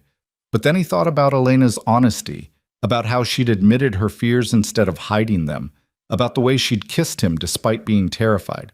That kind of courage deserved a chance. His phone buzzed one more time, a text from Elena. Thank you for tonight, for listening, for not running when I got weird. Thank you for getting weird. It was refreshing. Same time next week? It's a date. Officially my favorite words. Ryan set his phone aside and closed his eyes. Tomorrow would bring more work, more juggling, more of the constant balancing act that defined his life. But for the first time in years, he was looking forward to next Thursday with something that felt dangerously close to hope. The week that followed was a blur of work and anticipation. Ryan finished the demolition phase of the Lake Oswego bathroom and started the rebuild, coordinating with the electrician for the heated floors and making detailed plans for the custom tile work the client wanted. Marcus gave him 2 more side jobs, easy finish work that paid well, and Ryan found himself actually building savings for the first time in recent memory. But mostly, he thought about Elena. They texted throughout the week, small messages that felt like breadcrumbs of connection. Elena sent him a photo of a sunset from her patrol car with the caption, "Thought you might appreciate the pink sky." Ryan responded with a picture of Mia's latest cardboard creation, labeled Modern Art or Structural Disaster. You decide. Mia noticed the increased phone checking. Is that Elena? Maybe. You smile different when you text her. I do not. You do. It's like a secret smile. Ryan had no defense against this observation because it was probably true. Elena made him feel like he was remembering how to be a person separate from being a father, and that was both wonderful and terrifying. On Tuesday, Elena called instead of texting. Hey, this might be forward, but I'm off Saturday afternoon. Would you and Mia want to get lunch? Nothing fancy, just casual. I thought maybe it was time I met her. Ryan's heart rate spiked. You want to meet Mia? Only if you're comfortable with it. I know that's a big step, and if it's too soon, no. Yes. I'd like that. Let me ask her. He put Elena on hold and found Mia in her corner, building yet another cardboard structure. Hey kiddo, how would you feel about meeting Elena this Saturday? She suggested lunch. Mia's eyes went enormous. Really? She wants to meet me? She does. What should I wear? Should I tell her about my castle? Does she like pizza? Slow down. Just be yourself. That's all you need to be. Mia launched herself at him, nearly knocking him over. This is the best day. Ryan returned to the phone. So that's a yes from Mia. She's already planning her outfit. Elena's laugh was warm. I'm nervous too, if that helps. It actually does. How about that place near Laurelhurst Park? The one with the grilled cheese and tomato soup? Perfect. Noon? Noon. Ryan spent the next 4 days in a state of low-level anxiety. What if Mia and Elena didn't click? What if this was too much too soon? What if bringing someone into Mia's life was selfish and irresponsible? But Mia was excited in a way Ryan hadn't seen in months. She talked about Elena constantly, asked 1,000 questions Ryan couldn't answer, and changed her mind about outfits approximately 40 times. Saturday morning arrived cold and bright. Mia woke up before Ryan and was already dressed when he emerged from his mattress. It's 8 a.m., he said. We're not meeting Elena for 4 hours. I want to be ready. You're wearing your nice dress and your light-up sneakers. I'm not sure that combination says what you think it says. It says I'm fancy, but also fun. Ryan couldn't argue with that logic. They killed time at the park, then went home so Ryan could change into clothes Mia deemed acceptable. At 11:30, they headed to the restaurant. Elena was already there, standing outside looking more nervous than Ryan had ever seen her. She wore jeans and a sweater, her hair pulled back in a ponytail, and when she saw them approaching, her smile was uncertain. Mia gripped Ryan's hand tighter. That's her? That's her. She's pretty. Yeah, she is.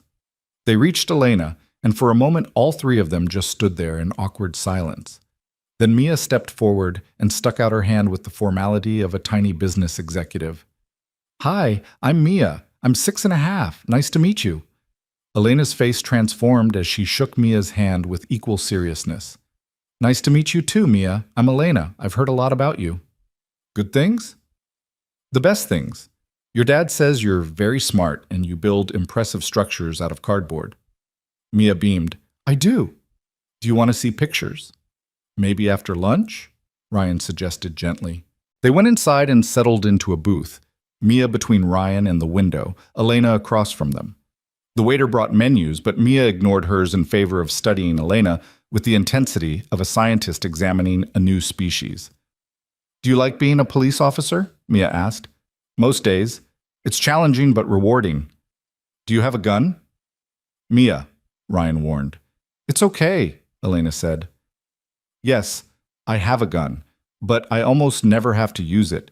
Most of my job is helping people and making sure everyone stays safe. Like a superhero? More like a really patient problem solver. Mia considered this. My dad's a problem solver too. He fixes things. I know, he's very good at it. He made me a bookshelf, and he cuts my sandwiches into triangles even though circles are impossible. Elena looked at Ryan, amused. Circles are impossible? Physics, Ryan said, and the limitations of square bread. They ordered grilled cheese and tomato soup for Mia, the same for Elena, a burger for Ryan, and conversation flowed more easily than Ryan had dared hope. Mia talked about school and her friends and her astronaut veterinarian princess plans. Elena listened with genuine interest, asking follow-up questions that made Mia light up even more. What about you? Mia asked suddenly. Do you have kids? The question landed like a stone in still water. Elena's smile faltered just for a second before recovering. No, I don't have kids. Do you want kids? Mia, that's personal, Ryan started. It's okay. Elena met Mia's gaze directly. I used to think I'd have kids someday, but life doesn't always go the way we plan, so now I'm not sure. Mia nodded sagely. Life is complicated, that's what Daddy says. Your daddy's right. The food arrived, saving them from further interrogation. They ate and talked about lighter things, favorite colors, best pizza toppings, whether cats or dogs made better pets. Mia was charming and funny, and only slightly overwhelming, and Elena seemed genuinely delighted by her. After lunch, they walked to Laurelhurst Park. It was too cold for the playground to be crowded, but Mia wanted to swing, and Elena offered to push her. Ryan watched from a nearby bench as his daughter and the woman he was dating fell into an easy rhythm, Mia shouting, "Higher!" and Elena complying with theatrical grunts of effort. Something tight in Ryan's chest loosened. They were okay together. More than okay. After 20 minutes, Mia ran off to explore the fallen leaves, and Elena joined Ryan on the bench. She's wonderful, Elena said softly. Yeah, she really is. And terrifying. I've interviewed murder suspects less intimidating than a 6-year-old asking about my reproductive plans. Ryan laughed. She doesn't have a filter. I'm working on that. Don't. It's refreshing. Elena watched Mia jump in a pile of leaves. Thank you for letting me meet her. Thank you for wanting to. They sat in comfortable silence, watching Mia play. The November sun was weak but present, and the park smelled like rain and earth and possibility. So, Elena said eventually, does this mean we passed the test? With flying colors. Good, because I really like you, Ryan. And I really like your daughter, and that's terrifying, but also really nice. Ryan reached over and took her hand. I really like you too, and I'm glad you're brave enough to be terrified. We're quite a pair. Yeah, we really are. Mia ran back over, breathless and covered in leaf debris. Can Elena come see my castle, the one at home? Ryan looked at Elena. You don't have to, I'd love to, Elena said, if that's okay with you. It's okay with me. They walked back to Ryan's apartment, Mia chattering the entire way about the architectural features of her cardboard city. The apartment looked even smaller with 3 people in it, but Elena didn't seem to notice or care. She examined Mia's constructions with appropriate awe, asked intelligent questions about urban planning, and genuinely seemed to appreciate the vision. This is really impressive, Elena told Mia. You've got real talent. Mia glowed. Maybe when I'm an astronaut veterinarian princess, I can also be an architect. That's a lot of jobs. I'm ambitious. Later, after Mia had exhausted herself explaining every detail of her cardboard empire and had settled into her corner with a book, Elena and Ryan sat on his mattress drinking terrible instant coffee. Your life is beautiful, Elena said quietly. Chaotic and cramped, and beautiful. It's something. It's everything. Don't diminish it. Ryan looked at his tiny apartment, at Mia reading in her corner, at Elena sitting beside him on a mattress that served as his bed and his couch, and sometimes Mia's trampoline. Beautiful felt like a generous description, but maybe Elena saw something he'd stopped seeing. Maybe from the outside his life looked like what it actually was. Survival transformed into something like grace. Thank you, Ryan said. For today, for being good with Mia, for not running when you saw how complicated my life is. Your life isn't complicated. It's full. There's a difference. They talked until Mia emerged from her corner demanding dinner, and then Ryan walked Elena to her car. The evening had turned cold, and their breath came out in visible clouds. Same time next Thursday? Elena asked. Or maybe sooner, if you're free? I'm working until Wednesday, but Wednesday night I'm off. We could do something low-key. Movie at my place? Ryan thought about logistics, babysitters, work schedule, the practical reality of maintaining a relationship with his constraints. But he was tired of logistics determining his life. Wednesday works. I'll figure it out. Elena kissed him, longer this time, her hands on his jacket, pulling him closer. Ryan's heart hammered against his ribs, and he forgot about the cold and the complications and everything except the warmth of her mouth and the fact that he was doing this. Actually doing this. "Good night, Ryan," Elena whispered against his lips. "Good night." He watched her drive away, then went back upstairs to find Mia waiting with approximately 1,000 questions. But the first one was simple and direct. "Do you love her?" Ryan sat beside her. "It's too soon for love, kiddo. We're still getting to know each other." "But you could love her?" "Maybe. Someday." Mia seemed satisfied with this answer. "I like her. She's nice. And she didn't treat me like I was just a kid." "You were just a kid." "I'm a kid with important opinions." Ryan pulled her into a hug. "That you are." That night, lying on his mattress, Ryan thought about Elena's words. "Your life is beautiful." Maybe it was. Maybe he'd been so focused on what he didn't have, a partner, financial security, a bigger apartment, that he'd stopped appreciating what he did have. A daughter who loved him, work that meant something, and now, possibly, someone who saw both his struggles and his strengths and chose to stay anyway. It wasn't perfect, it wasn't easy, but it was his, and for the first time in years, that felt like enough. His phone buzzed. "Elena, thank you for today. Mia is incredible. You're incredible. I'm really glad I stopped you that night." "Me too," Ryan typed back, "even though I thought I was getting arrested. Best arrest that never happened. See you Wednesday. Can't wait." Ryan smiled at his phone in the darkness, feeling something dangerous and wonderful taking root in his chest. Hope. Actual, genuine hope. And for tonight, that was everything. Wednesday arrived carrying the weight of Ryan's growing anxiety. The movie at Elena's place meant seeing where she lived, entering her private space, crossing another threshold in whatever this relationship was becoming. It also meant arranging care for Mia on a weeknight, which felt indulgent in a way that made Ryan's practical brain protest loudly. But Marcus's sister Elena, the daycare Elena, not the dating Elena, which was getting confusing, had offered to take Mia for a sleepover with her own daughter. "They're already best friends," she'd told Ryan when he'd called asking for help. "And you need to stop feeling guilty about having a life outside of being a dad." So Ryan found himself standing outside Elena Cruz's condo at 7:30 p.m., holding a bottle of wine he'd agonized over at the store for 15 minutes and feeling absurdly nervous. He'd been to her place once before, briefly, when she'd needed to grab something before one of their dates. But this was different. This was intentional. Elena opened the door before he could knock. "I heard you pacing in the hallway." "I wasn't pacing." "You were definitely pacing." She stepped back to let him in. "Come on, I promise my place doesn't bite." The condo was small but carefully arranged, all clean lines and neutral colors.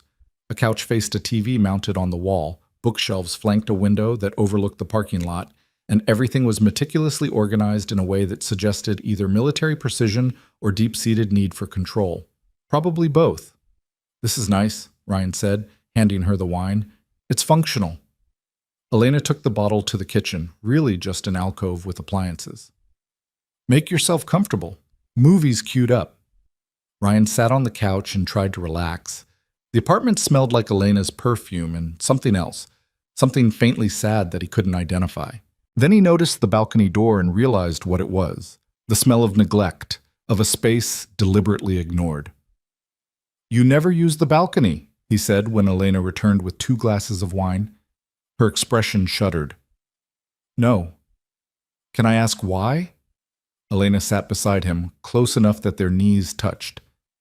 "David and I used to sit out there every evening when the weather was nice. We'd drink coffee and make plans about the future.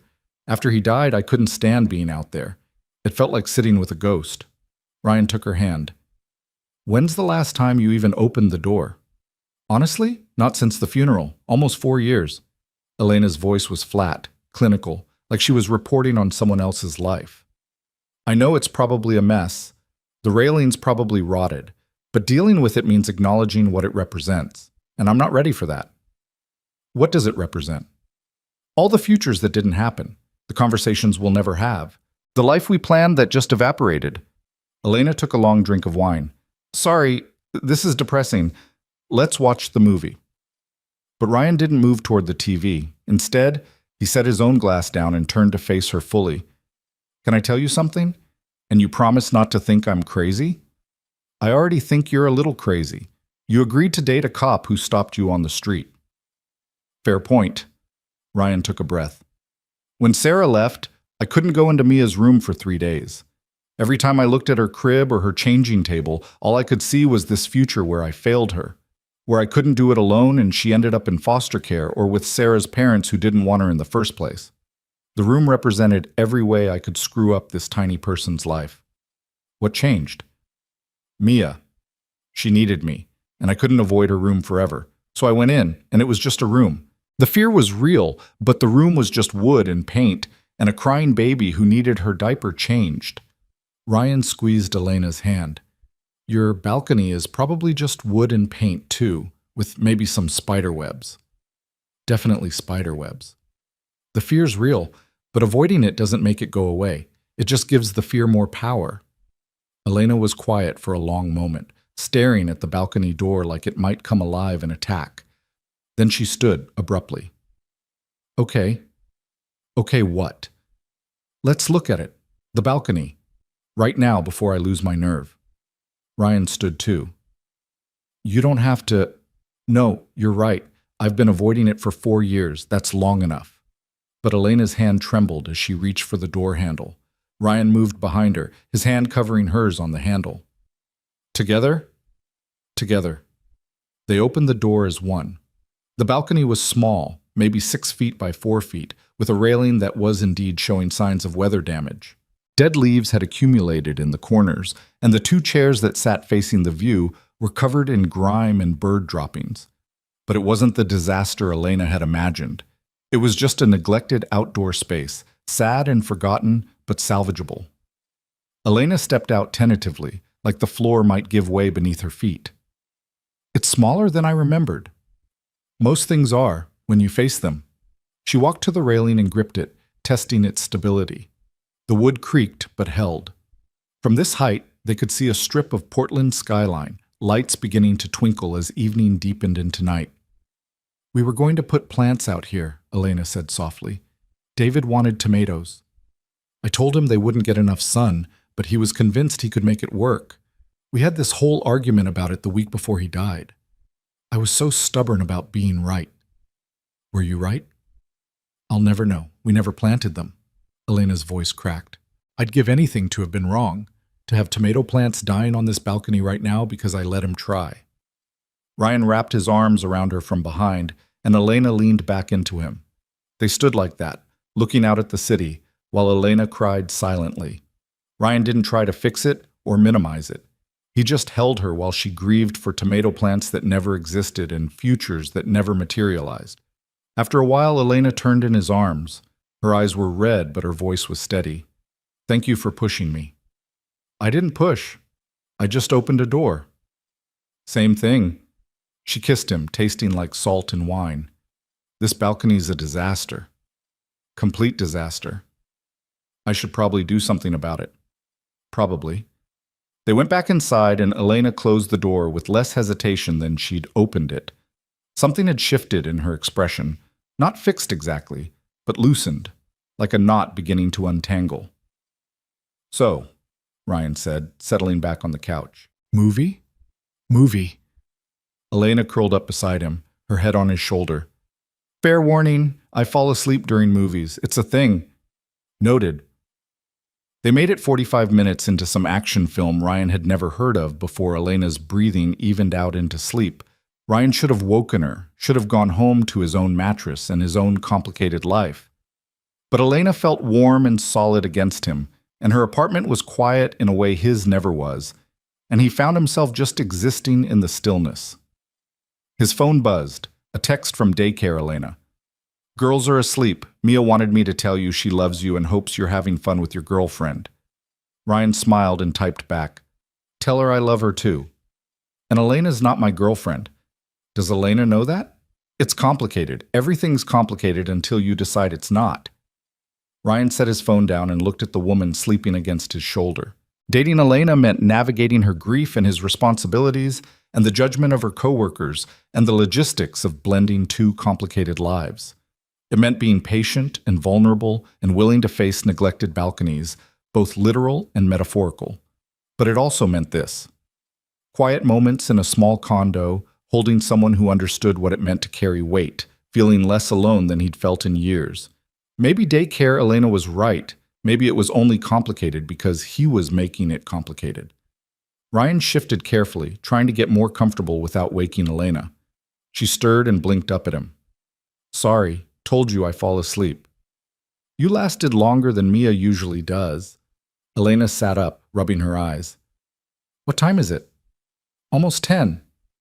You should probably go. Don't you have work early tomorrow?" Ryan did have work early tomorrow. The Lake Oswego bathroom was in the tile phase, which required focus and precision and more energy than he currently possessed. But leaving felt wrong, like walking away from something fragile that needed tending.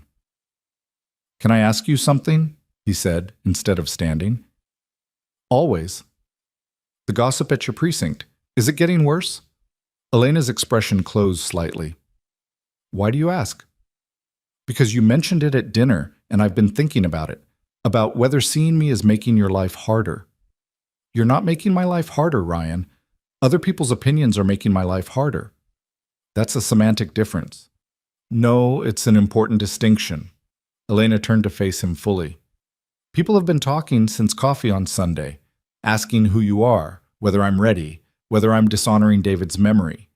And yeah, it bothers me. But you know what bothers me more? The idea of letting their judgment dictate my choices." "What are they saying specifically?" Elena hesitated, then sighed. "That you're too young, that I'm moving too fast, that I should focus on my career instead of dating. One guy actually asked if I was having a midlife crisis." She laughed, but it was bitter. "I'm 32. That's not midlife unless I'm planning to die at 64. "I am younger than you." "By 4 years, that's nothing. And you are moving fast by some standards. We've known each other less than a month. Are you trying to talk me out of this?" Elena's voice had an edge Ryan hadn't heard before. "Because if you are, just say it directly." "No, I'm trying to make sure you've thought through what you're doing, that you're not going to wake up in 2 weeks and realize this was a rebound or a grief response or whatever your coworkers are implying." Elena stood abruptly and walked to the window. Her reflection in the glass looked small and tired. "You want to know what I realized tonight when we opened that balcony door?" "What?" "That I've been living in a museum for 4 years. Every choice I've made has been about preserving David's memory or honoring his legacy or being the perfect widow. I haven't been living. I've been existing in this carefully controlled space where nothing changes and nothing hurts, but nothing matters either." She turned to face him. "And then you showed up, this terrified guy holding a hardware store bag in the rain, and something in me woke up. Something that wanted more than just getting through days." Ryan stood and crossed to her. "What do you want, Elena? Specifically?" "I want to stop being scared all the time. I want to use my balcony without crying. I want to date someone who sees me as a person, not a tragic figure. I want to feel something other than grief and duty." Her eyes were bright with unshed tears. "I want to keep seeing you, Ryan, even though it's fast and complicated and everyone has opinions. Is that specific enough?" Ryan cupped her face in his hands. "Yeah, that's specific enough." They kissed with more urgency than before, weeks of tension and uncertainty spilling over into something fierce and desperate. Elena's hands fisted in Ryan's shirt, pulling him closer, and he backed her against the wall beside the window.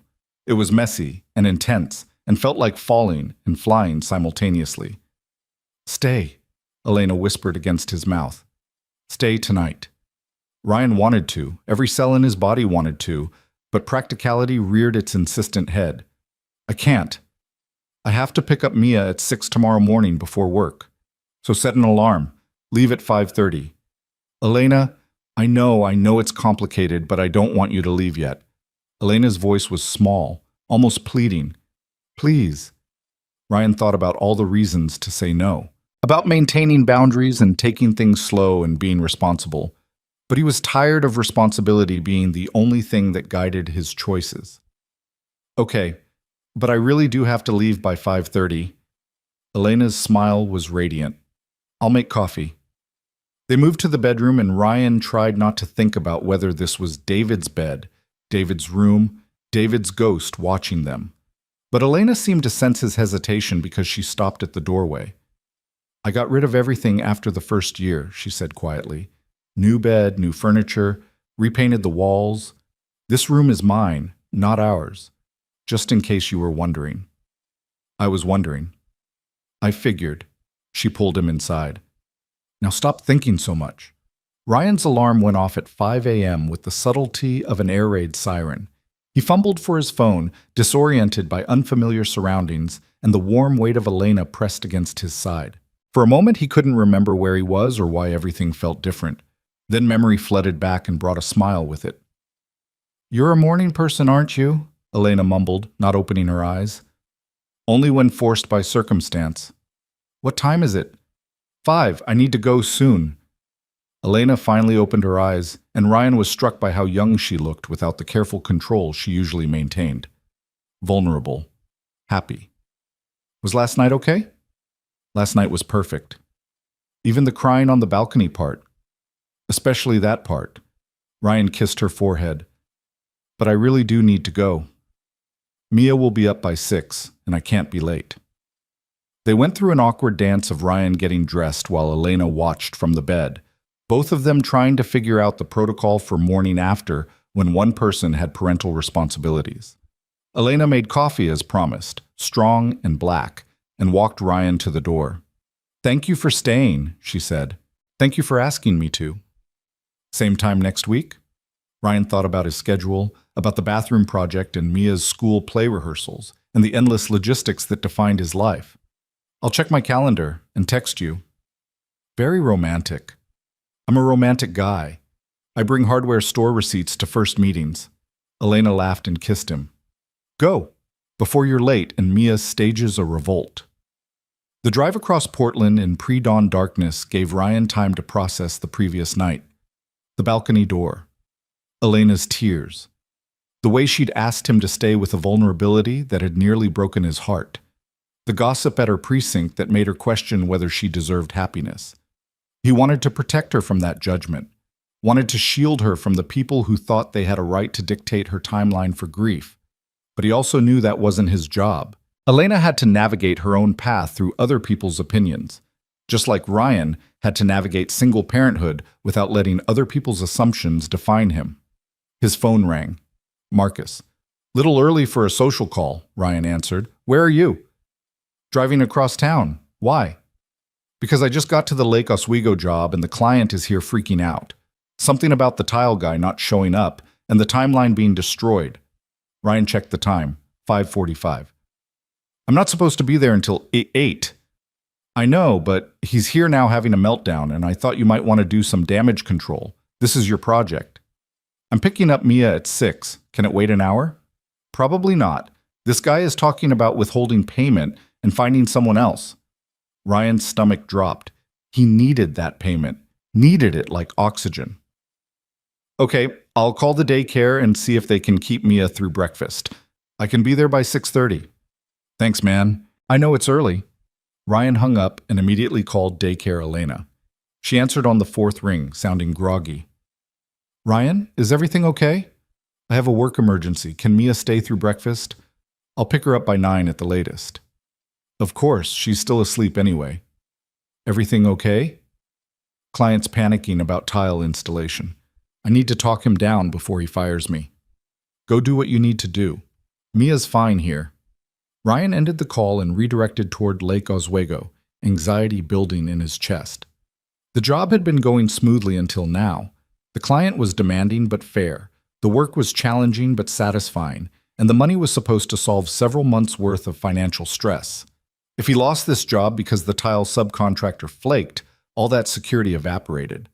He made it to the house at 6:28 to find the client pacing in his driveway, phone pressed to his ear, looking like a man contemplating murder. I don't care about your other jobs, the client was saying. We had an agreement. You breach that agreement, I find someone else. Simple. He ended the call and turned to Ryan. Where have you been? It's 6:30 in the morning. I'm not scheduled until 8. The tile guy was supposed to be here at 6. He just called saying he can't make it until next week. Next week? Do you understand what that does to my timeline? Ryan took a breath and accessed every ounce of customer service patience he'd developed over years of dealing with demanding clients. I understand your frustration. Let me make some calls. I know other tile contractors. I don't want other contractors. I want this job finished on schedule. And it will be. I promise. Give me 2 hours to sort this out. The client looked like he wanted to argue, but something in Ryan's expression must have convinced him. 2 hours, then I'm calling someone else. Ryan spent the next 90 minutes on the phone, calling every tile contractor he knew, and several he didn't. Most were booked solid. A few offered dates 2 weeks out. One quoted a price so high that Ryan actually laughed before hanging up. Finally, at 7:53, he reached a guy named Tommy who did small jobs between bigger contracts. Lake Oswego bathroom, you said. How many square feet? About 60. Custom tile, specific pattern the client wants. Heated floor underneath. Tommy whistled. That's detail work. I'd need to see it before committing. Can you be here by 9? Client's about to have a stroke. I can be there by 8:30, but Ryan, this is going to cost. Last-minute specialty work isn't cheap. How much? Tommy named a figure that would eat significantly into Ryan's profit margin, but wouldn't sink the job entirely. Done. 8:30. Ryan found the client in the basement, glaring at the empty floor where tile should have been going. I have someone coming at 8:30. He's good, reliable, and available. How much? Ryan told him, watching the client's face darken. That's 20% more than the original quote. It's also available today instead of next week. Your call. The client was quiet for a long moment, then nodded sharply. Fine. But if he's late or does shoddy work, I'm deducting it from your final payment. Fair enough. Tommy arrived at 8:30 on the dot, looked at the space and the tile pattern, and agreed to start that afternoon. The client was appeased. Ryan's profit margin was thinner but salvageable. Crisis averted. By the time Ryan made it to the daycare at 9:15, he was exhausted despite the day barely having started. Mia came running out when she saw his car, her face bright with excitement. Daddy, guess what we had for breakfast? What did you have? Pancakes with chocolate chips. And Sarah's mom said I could stay over again sometime because me and Sarah are best friends now. Ryan helped her into her car seat. Sounds like you had a good morning. I did. Did you have a good morning? Ryan thought about Elena's balcony, about the client's panic, about Tommy's last-minute rescue. It's been eventful. What's eventful mean? Means a lot happened very fast. Oh, that sounds stressful. Sometimes it is, kiddo. He dropped Mia at school and went back to Lake Oswego to coordinate with Tommy. The rest of the day was consumed by work, holding patterns, measurements, the physical labor that usually helped Ryan clear his mind. But today his thoughts kept circling back to Elena, to the conversation about her coworkers' gossip, to the question of what they were actually doing. His phone buzzed around 3. A text from Elena. How was your morning emergency? Survived. Tile guy flaked, found replacement, client appeased. Sounds exhausting. That's one word for it. Ryan hesitated, then added, Are you working tonight? Until midnight. Why? Just wondering. Wanted to hear your voice. Call me on my dinner break? Around 7? It's a date. Ryan worked until 6, picked up Mia from after-school care, made dinner, supervised homework that consisted mostly of coloring shapes. At 7, he stepped onto their small balcony, such as it was, really just a fire escape with delusions of grandeur, and called Elena. She answered on the second ring. Hey, you. Hey, how's your shift? Quiet, a lot of paperwork, the usual excitement. Her voice dropped. I miss you. I saw you this morning. Feels longer than that. Elena paused. Is this weird? Missing someone I've known for less than a month? If it's weird, we're both weird. I can live with that. Background noise filtered through, voices, radio chatter.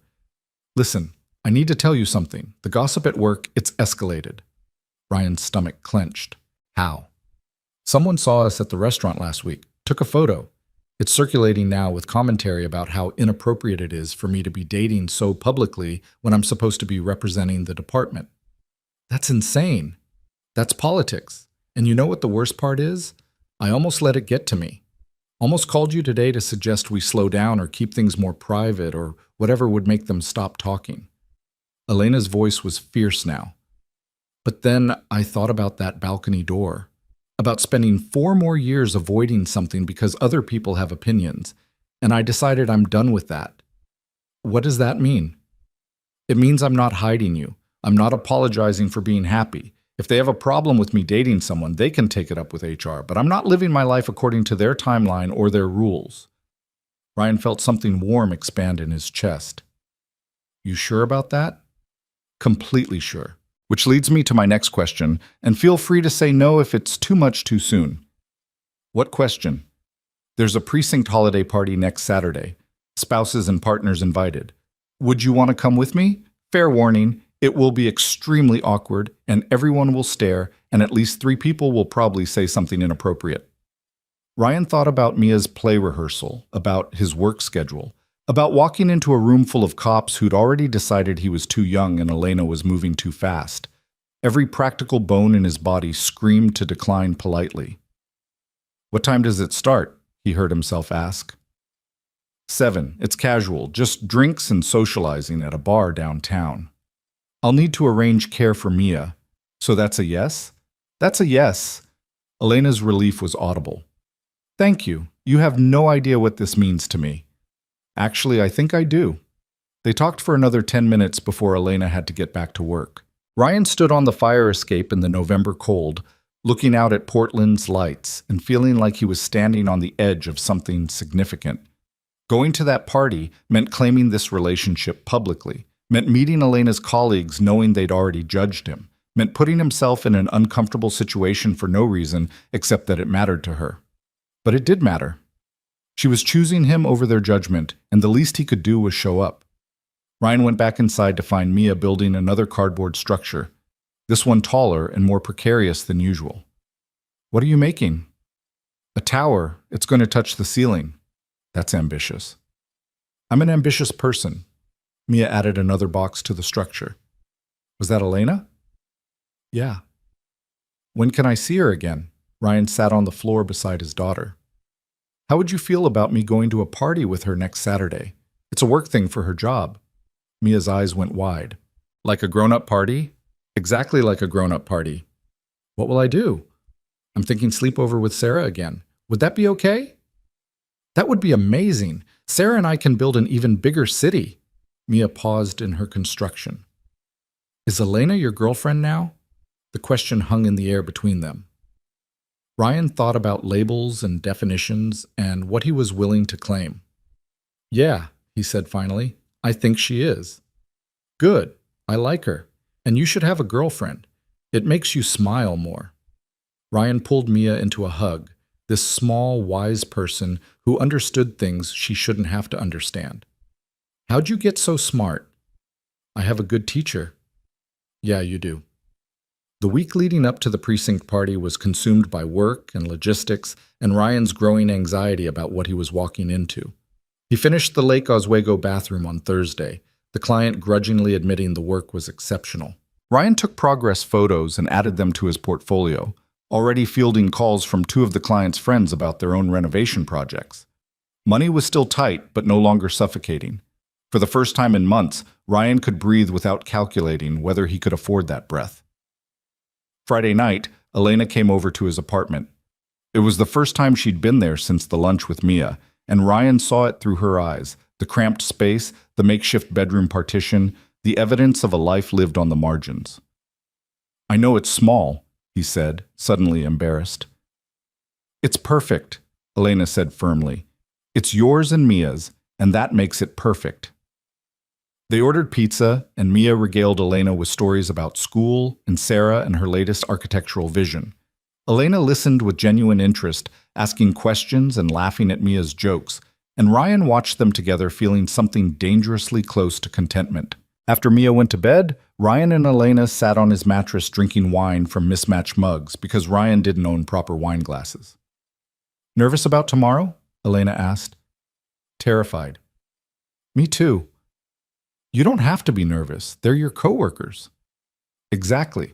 Which means they know all my weak spots and aren't afraid to exploit them. Elena set her mug down. But I meant what I said. I'm done hiding. Whatever happens tomorrow, we face it together. Together, Ryan agreed. They fell asleep tangled together on Ryan's mattress, and when Ryan woke at 6 a.m. to Mia standing beside the bed staring at them, he couldn't even be embarrassed. Is Elena staying for breakfast? Mia asked. If she wants to. Elena opened one eye. What's for breakfast? Cereal or toast? We're not fancy here. Toast sounds perfect. They spent the morning in comfortable domesticity, toast and coffee and Mia showing Elena her latest cardboard creation. At 10, Elena left to prepare for her shift, and Ryan spent the day doing laundry and trying not to obsess about the evening ahead. At 5 p.m., he stood in front of his closet, trying to decide what one wore to meet a girlfriend's coworkers who already disapproved of you. He settled on dark jeans and a button-down shirt, the same outfit he wore to client meetings. Professional, but not trying too hard. Mia gave him a final inspection before he left for Sarah's house. You look handsome, Daddy. Thanks, kiddo. Remember to smile and be yourself. Elena likes you just how you are. When did you become the adult in this relationship? Someone has to be.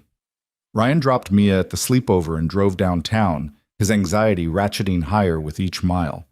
He was meeting Elena at the bar because she was coming straight from work. The place was already crowded when he arrived, full of people in casual clothes, laughing and drinking and looking like they belonged. Ryan very much did not feel like he belonged. He spotted Elena near the bar and his breath caught. She'd changed out of her uniform into jeans and a soft gray sweater, her hair down and her smile bright when she saw him. You came, she said, like she'd doubted. I said I would. I know, but saying and doing are different things. Elena took his hand. Ready to face the firing squad? As ready as I'll ever be. They plunged into the crowd together, and Ryan felt every eye in the place track their movement. Elena introduced him to a seemingly endless stream of officers and civilian staff, and Ryan shook hands and made small talk, and tried to ignore the speculative looks and whispered conversations happening just out of earshot. One officer, a man in his 50s with the build of someone who'd stopped working out but wouldn't admit it, was less subtle than the others. So you're the guy, he said, looking Ryan up and down. Younger than I expected. Tom? Elena said, her voice carrying a warning. What? I'm just making an observation. You're what, 25? 28, Ryan said evenly. Still, Elena's what, 32, 33? Tom, drop it. But Tom was on a roll. Just seems fast, that's all. 4 years isn't that long, and now you're showing up to work events with some kid. Ryan felt Elena tense beside him, felt her about to respond, and he beat her to it. You're right, he said calmly. We haven't known each other long. And yeah, I'm younger. But here's what you don't know. I'm a single father who's been raising his daughter alone since she was 9 months old. I work construction 6 days a week to keep a roof over our heads. I don't have time for games or casual dating or whatever you think this is. So when I show up here tonight knowing people like you are going to judge me, it's because Elena matters enough to deal with it. And if that's too fast for your comfort, that's your problem, not ours. Tom blinked, apparently not expecting the quiet contractor to have a spine. Around them, other conversations had quieted, people listening without pretending otherwise. Well, Tom said finally, guess you're not as young as you look. Guess not. Tom walked away, and Elena squeezed Ryan's hand so hard it almost hurt. That was incredible. That was stupid. I probably just made things worse. No, you stood up for us. For yourself. That's exactly what needed to happen. The rest of the evening was easier. People still stared, still whispered, but there was a new quality to it. Curiosity instead of judgment. Respect instead of dismissal. Ryan met Elena's captain, a woman in her 40s who looked him in the eye and said, Elena speaks highly of you. That's not something she does lightly. By 10 p.m., Ryan was exhausted from socializing and being on display. Elena sensed it and suggested they leave. They walked to his car through Portland's cold night, their breath visible in the air. Thank you for tonight, Elena said. for coming, for dealing with Tom, for being exactly who you are.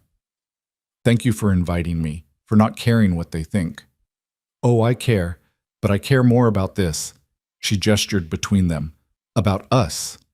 Whatever we're building. Ryan pulled her close, there on the sidewalk outside the bar where her coworkers might see. I care about it too. They kissed under a streetlight, two people choosing each other despite the complications, despite the gossip, despite every practical reason to walk away.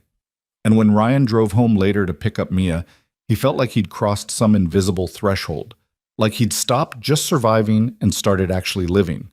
It was terrifying and exhilarating and completely worth it.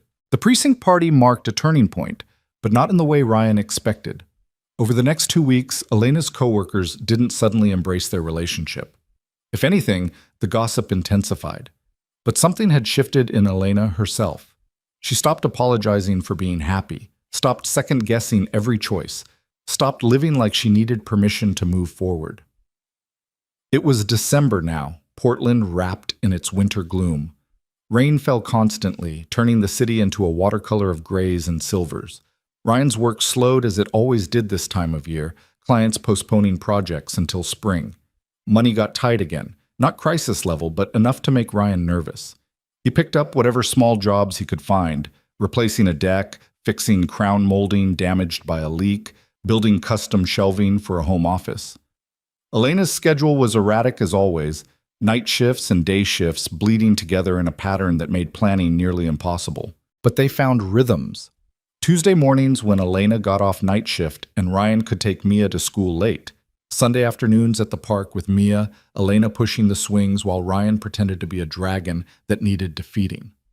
Wednesday evenings at Elena's place after Mia was asleep, Ryan driving across town just to sit on her couch and exist in the quiet together. It was in one of those quiet Wednesday moments, 3 weeks after the precinct party, that Elena brought up the balcony again. I want to fix it, she said, curled against Ryan's side. The balcony. Make it usable again. Ryan looked at the door they'd opened that night but hadn't ventured through since.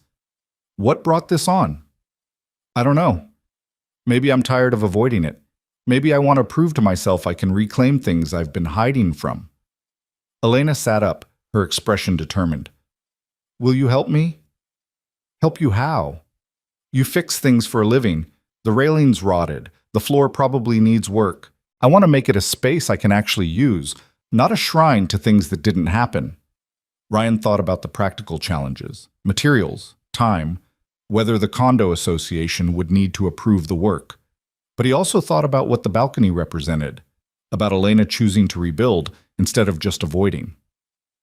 Yeah, he said, I'll help you. They started the following Saturday. Ryan brought tools and wood and his expertise, while Elena provided labor and an apparently bottomless supply of anxiety. Mia came too, appointed as project supervisor and taking her role very seriously. The balcony was worse than Ryan had initially thought. The railing was indeed rotted through in places, the floor had water damage that needed addressing, and the whole structure needed to be brought up to code. It would take multiple weekends, maybe a month of work. This is a bigger project than I thought, Elena said, surveying the damage with dismay. Good things usually are. Well, Ryan marked measurements on a piece of scrap wood, but it's doable. We just take it piece by piece. Mia sat in one of the grimy chairs making architectural drawings of what the balcony should look like when finished. It needs plants, she announced, and maybe lights, twinkle lights like at the park. Twinkle lights, Elena repeated, smiling. I like it. They worked through the afternoon, Ryan teaching Elena how to use a circular saw, Mia handing them tools and offering commentary on their technique. The December cold bit at their fingers, and the rain threatened constantly, but there was something deeply satisfying about the work, about taking something broken and making it whole. Around 4, Mia announced she was hungry and could they please get pizza. They ordered delivery and sat on Elena's living room floor, eating directly from the box, all 3 of them covered in sawdust and paint residue. This is nice, Mia said, her mouth full of pepperoni. We should do this more. Do what? Ryan asked. Demolition work? Be together, the 3 of us. It feels like a family. The word landed in the room with weight. Ryan and Elena exchanged glances, neither quite sure how to respond. They'd been carefully avoiding labels, taking things day by day. But Mia, in her 6-year-old wisdom, had named what they'd all been feeling. "You know what?" Elena said softly. "It does feel like a family." Mia beamed, apparently satisfied with this acknowledgement. Ryan felt his throat tighten with an emotion he couldn't quite name. This wasn't what he'd planned, wasn't what he'd imagined when Elena had stopped him on that rainy street 2 months ago. But it was real and good and terrifying in the best way. Later, after they'd dropped Mia at home and Ryan had returned to help Elena clean up, she brought it up again. "Did I overstep?" Elena asked, scrubbing paint from her hands in the kitchen sink. "Agreeing with Mia about the family thing?" "No, you were honest. That's never overstepping." "But it's fast. We've only been dating for 2 months." Ryan joined her at the sink, taking over the scrubbing. "You know what I've learned? Time isn't the same as readiness. I dated Sarah for 2 years before we had Mia, and we still weren't ready for what came after. But sometimes you meet someone and 2 months feels like enough because it's the right person." "You think I'm the right person?" "I think you're someone who makes me want to be better, who makes me believe I deserve more than just surviving." "Yeah, I think you're the right person." Elena kissed him, her hands still wet from washing, and Ryan thought about how far they'd both come from that first awkward coffee, how they'd moved from strangers to something that felt solid and real. The balcony project consumed the next 3 weekends. Ryan replaced the railing, reinforced the floor, added weatherproofing that should have been there from the start. Elena painted everything a soft gray blue, the color of Portland's winter sky. Mia helped string the twinkle lights she'd insisted on, her tongue poking out in concentration as she wrapped them around the new railing. On the 3rd weekend, as they were putting finishing touches on the space, Elena disappeared inside and returned with 2 tomato plants in terracotta pots. Ryan stared at them. "Tomatoes?" "David wanted to grow them out here. I told him they wouldn't get enough sun." Elena's voice was steady, but her hands trembled slightly as she set the pots down. "I'm still pretty sure I was right about that, but I want them here anyway. As a memorial. As a bridge between who I was then and who I'm becoming now." Elena looked at Ryan, her eyes bright. "I love David. I'll always love him. But I'm also falling in love with you, and I need both of those things to be true at the same time." Ryan's heart stuttered. They hadn't said those words yet, had been dancing around them for weeks. "You're falling in love with me? Is that okay?" Ryan pulled her close, the tomato plants forgotten. "It's more than okay.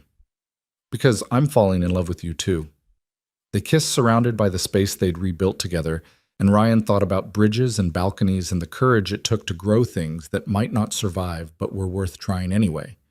But not everything was fixed just because they'd rebuilt a balcony. 2 days before Christmas, Elena called Ryan at 11 p.m., her voice tight with something Ryan couldn't identify. "Can you talk?" "Of course. What's wrong?" "I'm being transferred." "Not transferred exactly. Reassigned.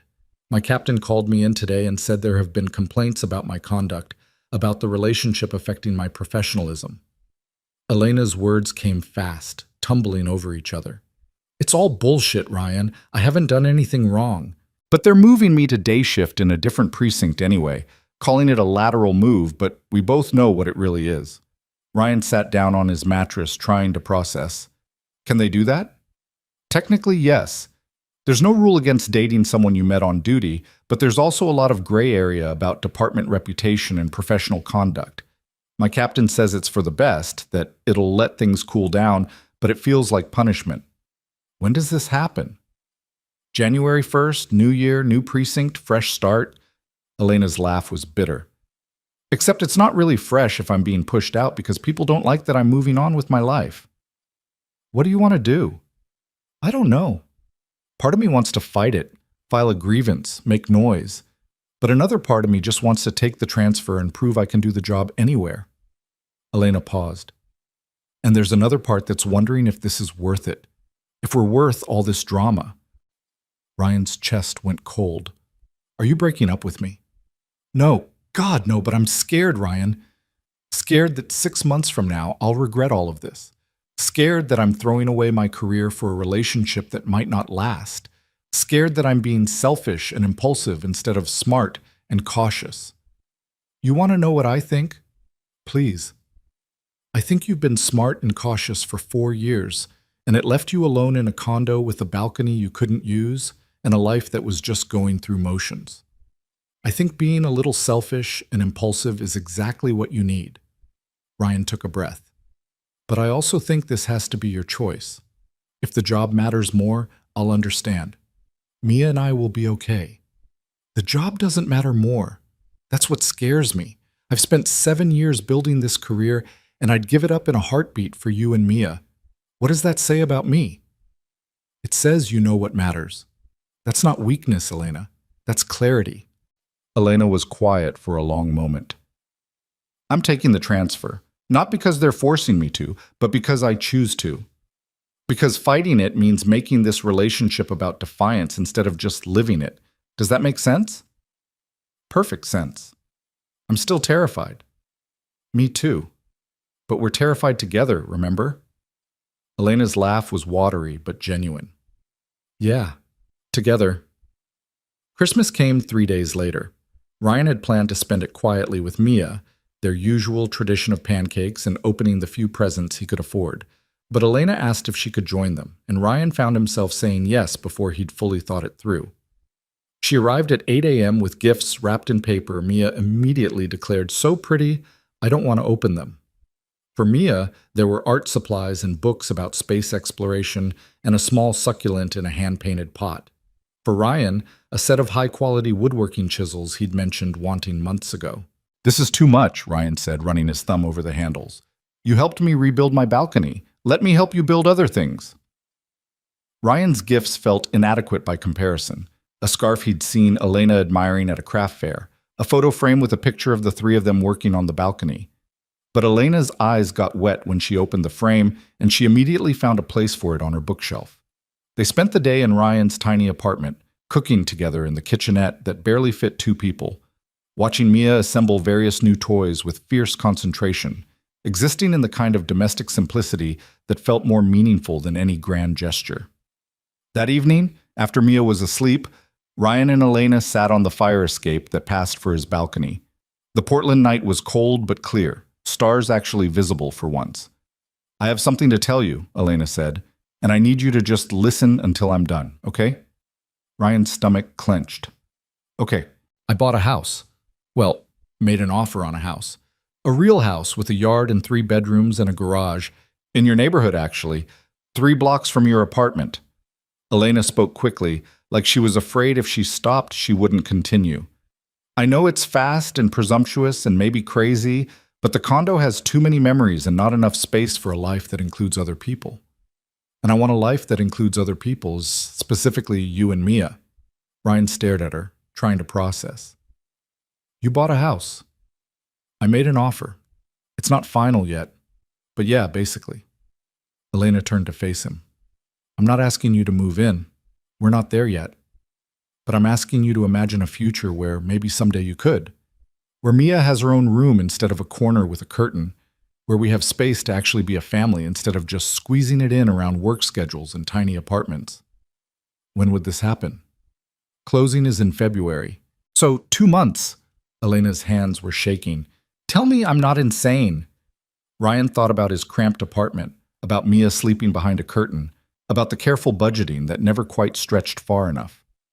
But he also thought about independence, about the life he'd built alone, about the fear of depending on someone who might leave. You're not insane, he said finally. But I'm terrified. Of what? Of this being too good. Of you waking up one day and realizing you made a mistake. Of Mia getting attached to you and then losing you the way she lost her mom. Ryan, look at me. Elena took his face in her hands. I'm not Sarah. I'm not leaving. Yes, we're moving fast, but that's because I spent 4 years moving so slowly, I almost forgot how to move at all. I know what I want now, and I want this. I want you and Mia, and a house with a yard where we can plant things that might not survive winter, but we try anyway. What if I can't afford to help with a mortgage? What if I lose work and can't contribute equally? Then we figure it out together. That's what partnership means. Elena's voice was fierce. I don't need you to be anything other than who you are. A good father, a skilled carpenter, someone who opens balcony doors when I'm too scared to do it alone. Ryan kissed her, tasting salt and hope, and the future they were building word by word, choice by choice. I love you. I love you too. But I need time to wrap my head around this, to talk to Mia, to figure out what it means for us. Take all the time you need. The house doesn't close until February anyway. They sat together in the cold until Ryan's phone alarm reminded him it was past midnight and he needed sleep before an early job. Elena left with promises to call tomorrow, and Ryan lay on his mattress thinking about houses and yards and futures that seemed impossible but were maybe, just maybe, within reach. The next morning, Mia asked the question Ryan had been dreading. Is Elena going to be my mom? They were eating breakfast, pancakes left over from Christmas morning. Ryan set his fork down carefully. What makes you ask that? Because you love her, and she loves you, and that's what happens in stories. People fall in love and become families. Real life is more complicated than stories, kiddo. But she could be, right? Like, maybe not now, but someday? Ryan chose his words carefully. Elena and I are building something together. What that becomes, we're still figuring out. But she cares about you very much. That I know for sure. Does she want to live with us? She bought a house, near here, and she's thinking about what it might be like if someday we all lived there together. Mia's eyes went wide. A real house? With rooms and everything? A real house. Would I have my own room? You would. Mia was quiet for a long moment, her 6-year-old mind working through implications Ryan couldn't fully anticipate. Would we have to leave our apartment? Eventually, yeah, but not right away. And we'd take everything with us, your castle, your books, all of it. What about Mrs. Chen? I'd miss Mrs. Chen. She's only 3 blocks away. You could visit any time. Mia pushed her pancakes around her plate. I like Elena, but I also like just us, just you and me. Ryan felt his throat tighten. Me too, kiddo. Just us has been pretty great. But maybe us plus Elena could be great too. Maybe it could. Okay. Mia took another bite of pancake, apparently satisfied with this conclusion. Can I decorate my new room purple? We'll have to ask Elena, but I think purple would be perfect. January arrived with its usual Portland rain and the weight of new beginnings. Elena started at her new precinct, day shift instead of nights, which meant she was around more in the evenings. The transfer had been difficult. New colleagues, new politics, the same whispers following her about the relationship that had supposedly compromised her professionalism. But Elena held her head high and did her job with the same competence she'd always brought to the work. The house closing was delayed twice, paperwork issues and inspection problems that made Elena worry it would fall through entirely. Ryan found himself wanting it to work out with an intensity that surprised him. He'd visit the house with Elena on weekends, walking through empty rooms and imagining furniture, imagining Mia running down the hallway, imagining a life bigger than survival. In late January, Ryan got a call from the Lake Oswego client's friend, the bathroom renovation referral from months ago. The project had finally gotten approval from the client's spouse, and they wanted Ryan to start in February. The pay was even better than the last job, enough that Ryan could actually start saving instead of just treading water. Things are coming together, Marcus observed one afternoon on a job site. New girlfriend, good work, your kid's happy. You're like a whole different person than you were 6 months ago. I feel like a different person. You gonna move in with her? Elena? Ryan hammered a nail with more force than necessary. I don't know, maybe. She bought a house.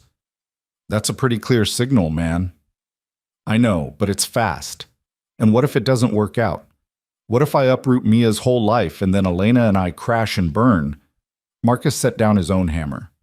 What if it does work out? What if you miss out on something amazing because you're too scared to take the risk? When did you become a relationship counselor? When I watched my best friend spend 5 years convinced he didn't deserve happiness. You do deserve it, Ryan. Stop punishing yourself for Sarah's choices. The words hit harder than Ryan expected. He'd spent so long defining himself by what he'd lost. Sarah leaving, his abandoned college plans, the financial struggle. that he'd forgotten to imagine what he might gain. That night, he called Elena. "I want to talk about the house."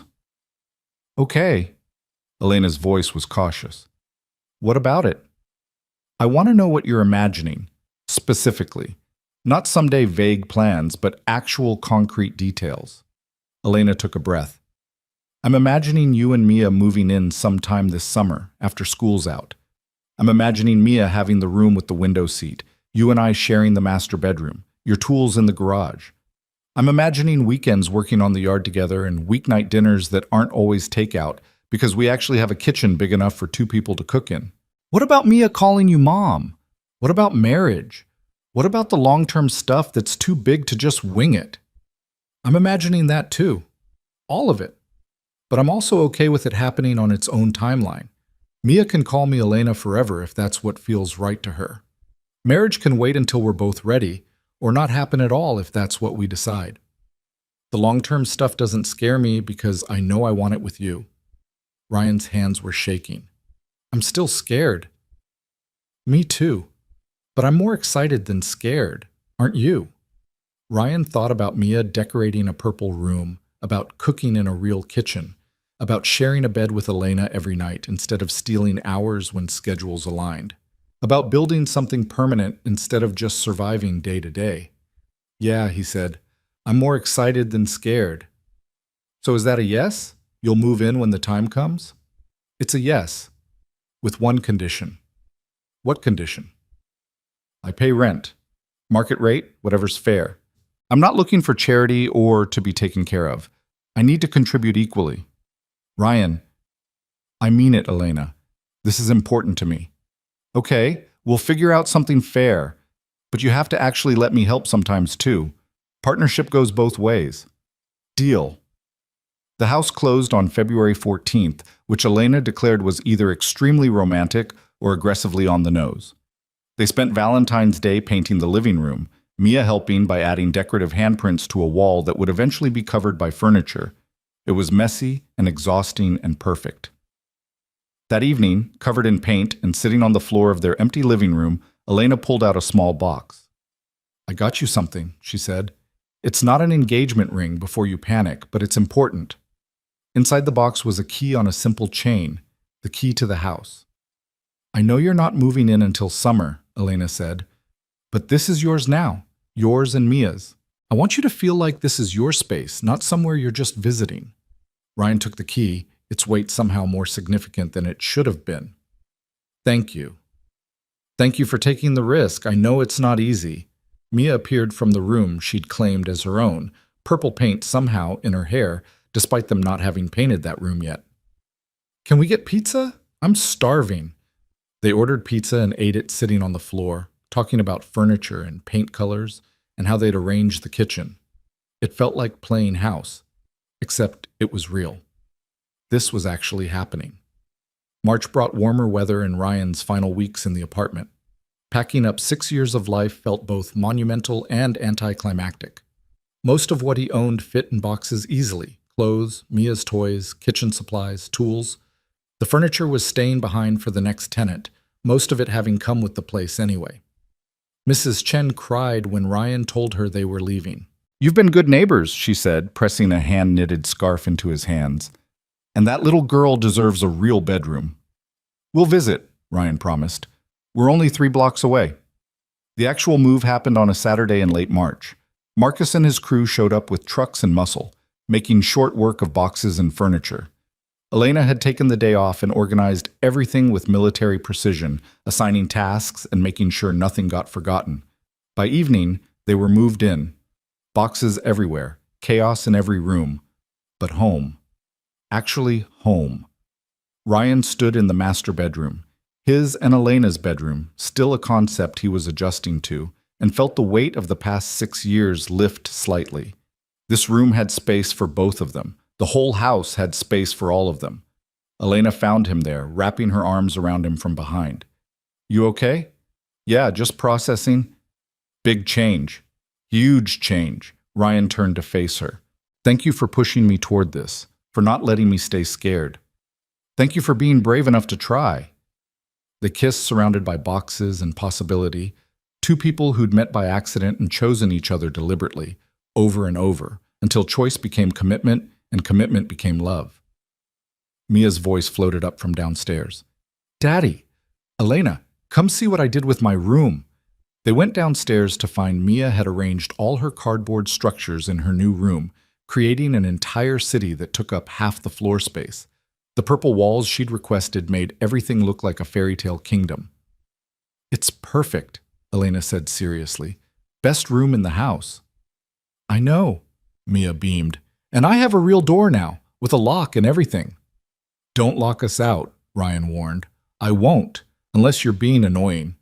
That night, after Mia was asleep in her real bedroom with her real door, Ryan and Elena collapsed on their bed, also real, also new, also a reminder that this life was actually happening.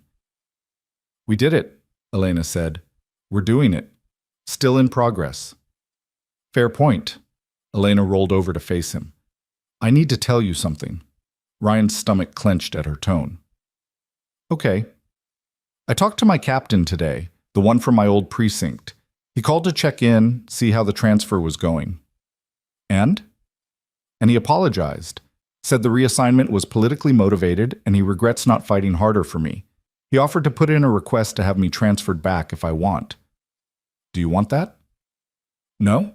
The new precinct is actually better. Better schedule, better team dynamics. But it was nice to hear that I didn't imagine the unfairness of it. Elena paused.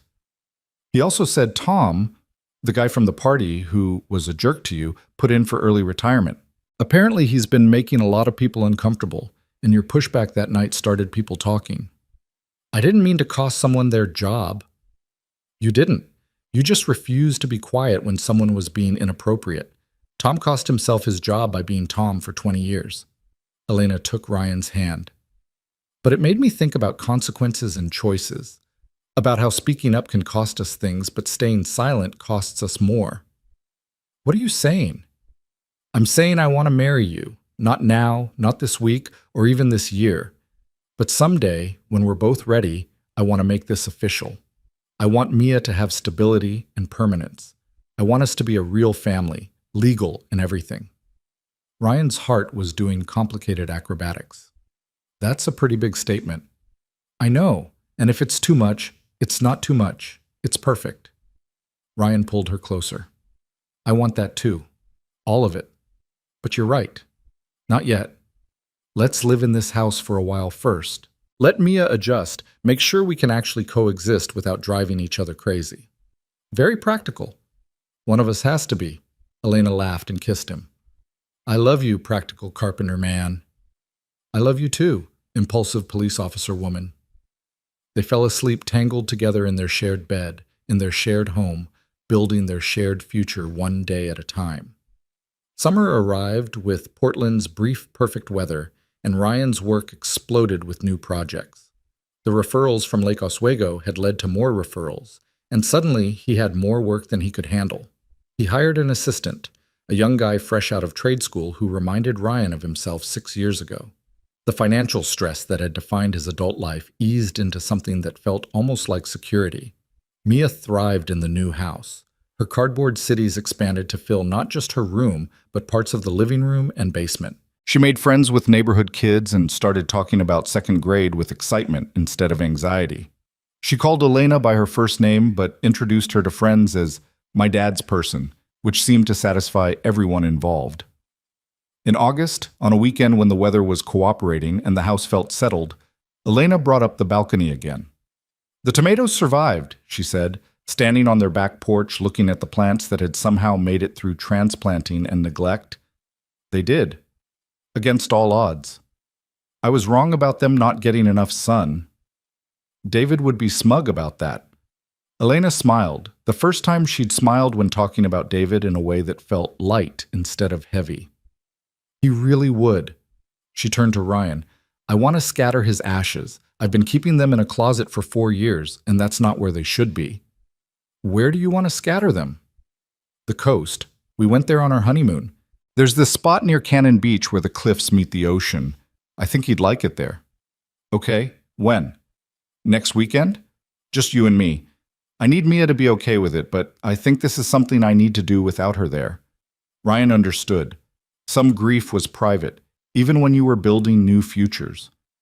I'll ask Mrs. Chen if she can watch Mia for the day.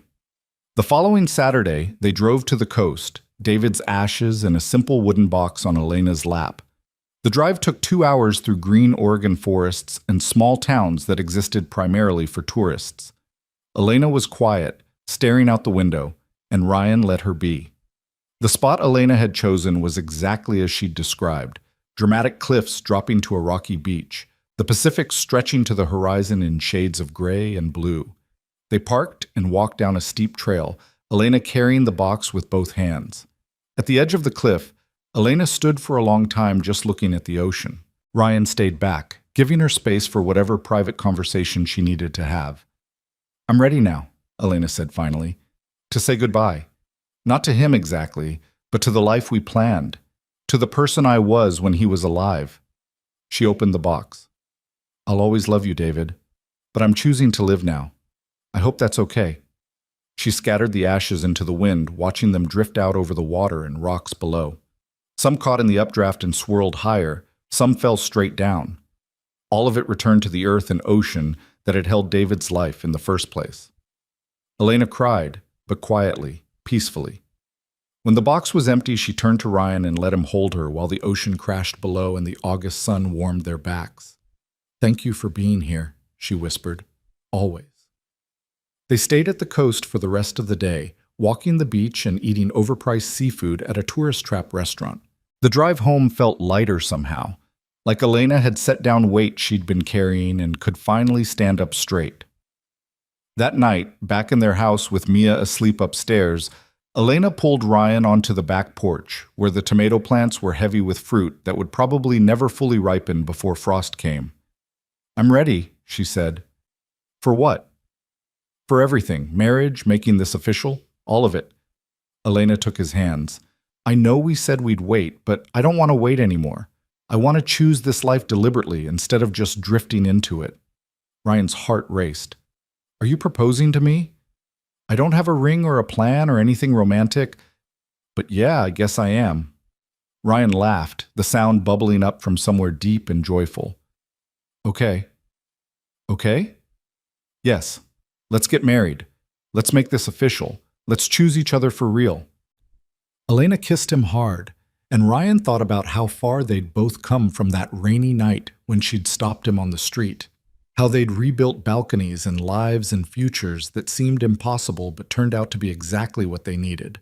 They got married in October, a small ceremony in their backyard with Mia as flower girl and Marcus as best man and Elena's family traveling up from California.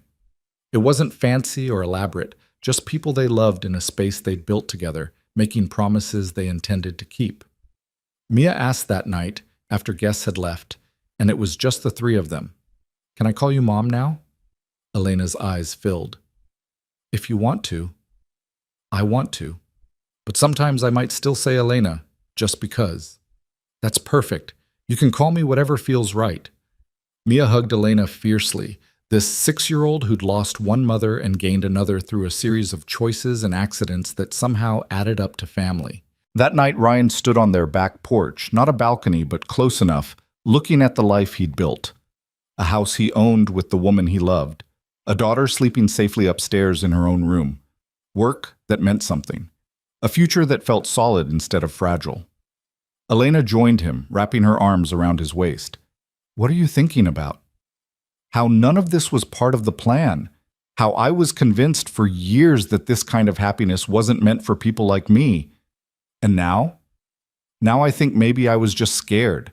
Scared to want more. Scared to believe I could have more. Scared to let anyone in who might leave. I'm not leaving. I know." Ryan turned to face her. "I know that now. It only took you being relentlessly persistent and brave enough for both of us. We were brave together. That's what made it work." They stood together as Portland's autumn air turned cold and the tomato plants finally surrendered to the season. Inside, their daughter slept. Around them, their home held all the evidence of a life lived fully, instead of just survived. Above them, stars emerged from clouds that had been threatening rain all day, but decided, for once, to hold off. Ryan Hale was 29 years old, married to a woman who'd stopped him on the street because he matched a suspect description, raising a daughter who built cities out of cardboard and had opinions about everything. His life was chaotic and beautiful, and nothing like what he'd imagined at 22 when everything fell apart. It was better. So much better than anything he'd dared to hope for. And as Elena pulled him inside to warmth and home, and the future they'd chosen deliberately, day by day, door by door, Ryan realized that sometimes the best things in life weren't planned at all. Sometimes they were accidents that turned into choices, that turned into love, that turned into everything. Sometimes you just had to be brave enough to walk through the door when someone offered to open it. And sometimes, if you were really lucky, the person opening the door decided to stay and build something with you that was strong enough to weather any storm. Ryan and Elena had done exactly that, and they were just getting started.